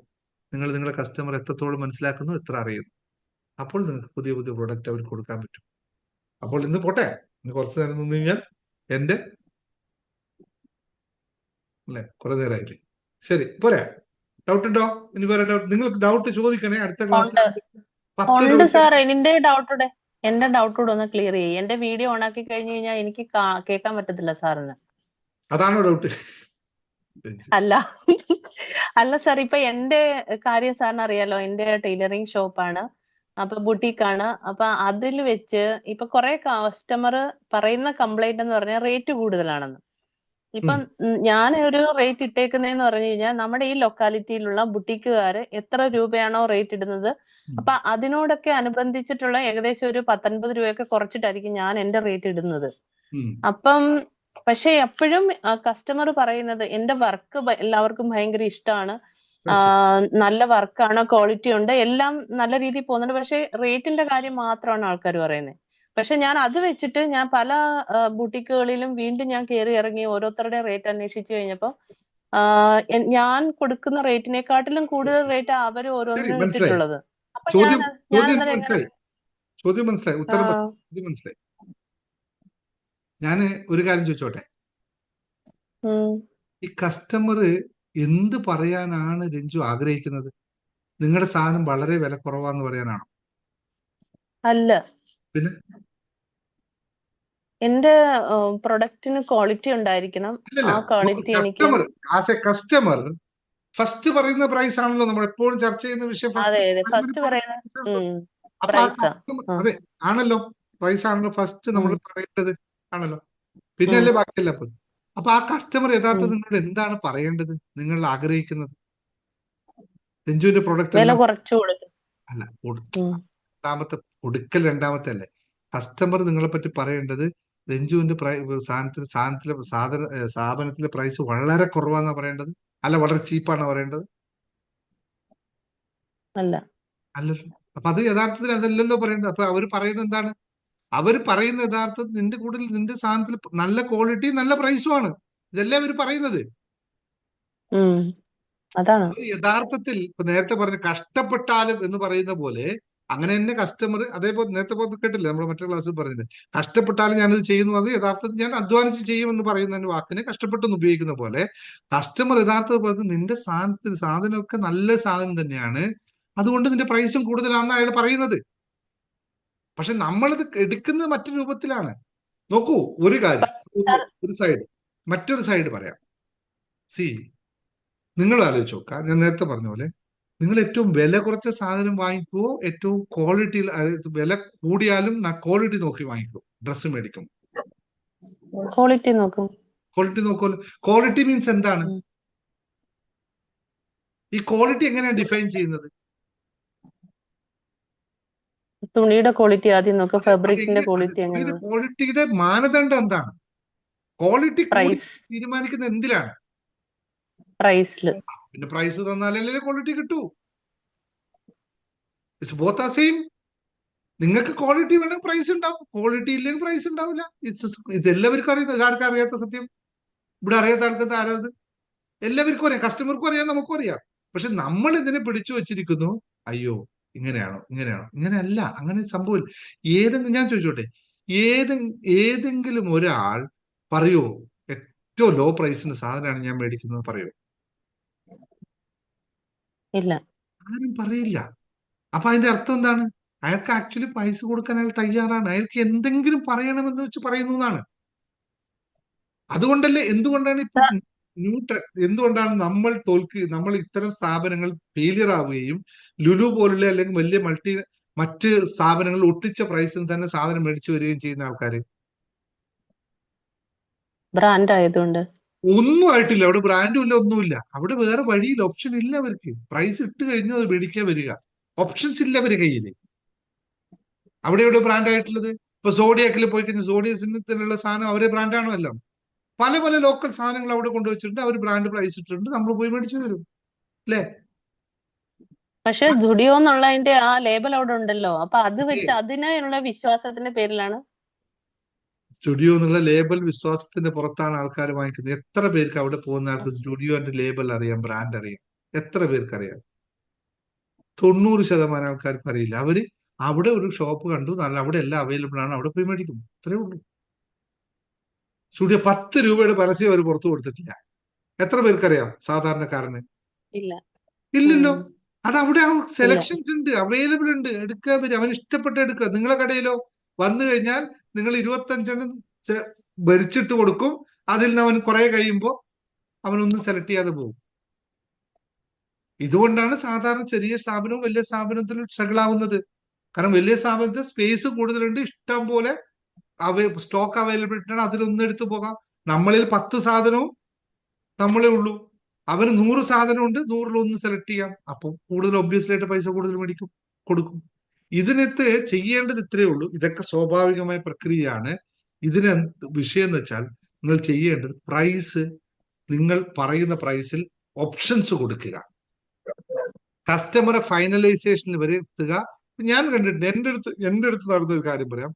പണ്ടൊക്കെ എനിക്ക് മൊബൈൽ ഷോപ്പ് ഉണ്ടാകുമ്പോൾ ആദ്യമൊക്കെ കസ്റ്റമർ വന്ന് എന്നോട് കുറെ ബാർഗിൻ ചെയ്യും. നിന്റെ കൂടുതലാണ്, നീ അങ്ങനെയാണ് ഇങ്ങനെയാണ് എന്നൊക്കെ പറയും. ഞാൻ ഒന്നും പറയില്ല, മിണ്ടാതെ കേട്ടോണ്ടിരിക്കും. എല്ലാം കേട്ട് കേട്ട് കേട്ട് അവസാനം എത്ര സമയം കൂടുതൽ പറഞ്ഞു അത്രയും പൈസ ഞാൻ അവനോട് കൂടുതൽ മേടിക്കും. ശരിക്കും ആ പ്രൈസിന്, ആ സാധനത്തിന് കൊടുക്കേണ്ട പ്രൈസ് ഒരു 500-550 ദിറംസ് ആണെങ്കിൽ പറഞ്ഞ് അവനോട് പറയും, ഈ കവർ എടുത്തോ, ഇതെടുത്തോ. എല്ലാം കഴിഞ്ഞിട്ട് അവൻ പറയും, എല്ലാം കൂടി ഞാൻ പറയും ഒരു 550 രൂപ തന്നാൽ മതി. ഞാൻ ശരിക്കും ആ സാധനം 500 രൂപ കൊടുക്കേണ്ട സാധനമായിരിക്കും, എല്ലാം കൂടി 550 തന്നാൽ മതി. ഈ കവറിനൊക്കെ, അവനെ സംബന്ധിച്ച് കവറുകളൊക്കെ ഫ്രീ ആണ്, എന്നെ സംബന്ധിച്ച് കവറിനൊക്കെ ഞാൻ പൈസ മേടിച്ചു. അവൻ സന്തോഷത്തോട് പോകും, അവൻ പിന്നെയും 10 പേരെ കൂട്ടിയിട്ട് വരും. ഇത് നമ്മൾ കസ്റ്റമറോട് ഡീൽ ചെയ്യുന്ന രീതിയിലിരിക്കും, നമ്മളവിടെ സംസാരിക്കുന്ന രീതിയിലിരിക്കും, നമ്മളവിടെ എങ്ങനെയാണ് അവരെ ക്ഷമയോടെ കേട്ടിരിക്കുന്ന രീതിക്ക് നമ്മുടെ സെയിൽസ്മാന്റെ കഴിവാണ്. അപ്പോൾ ഇന്നത്തെ ദിവസം നമ്മൾ നിർത്തുന്നു. Thank you very much. Bye bye. ഉറങ്ങട്ടെ? ഓക്കെ, ബാക്കി പതുക്കെ പഠിക്കാം കേട്ടോ. Wait and see.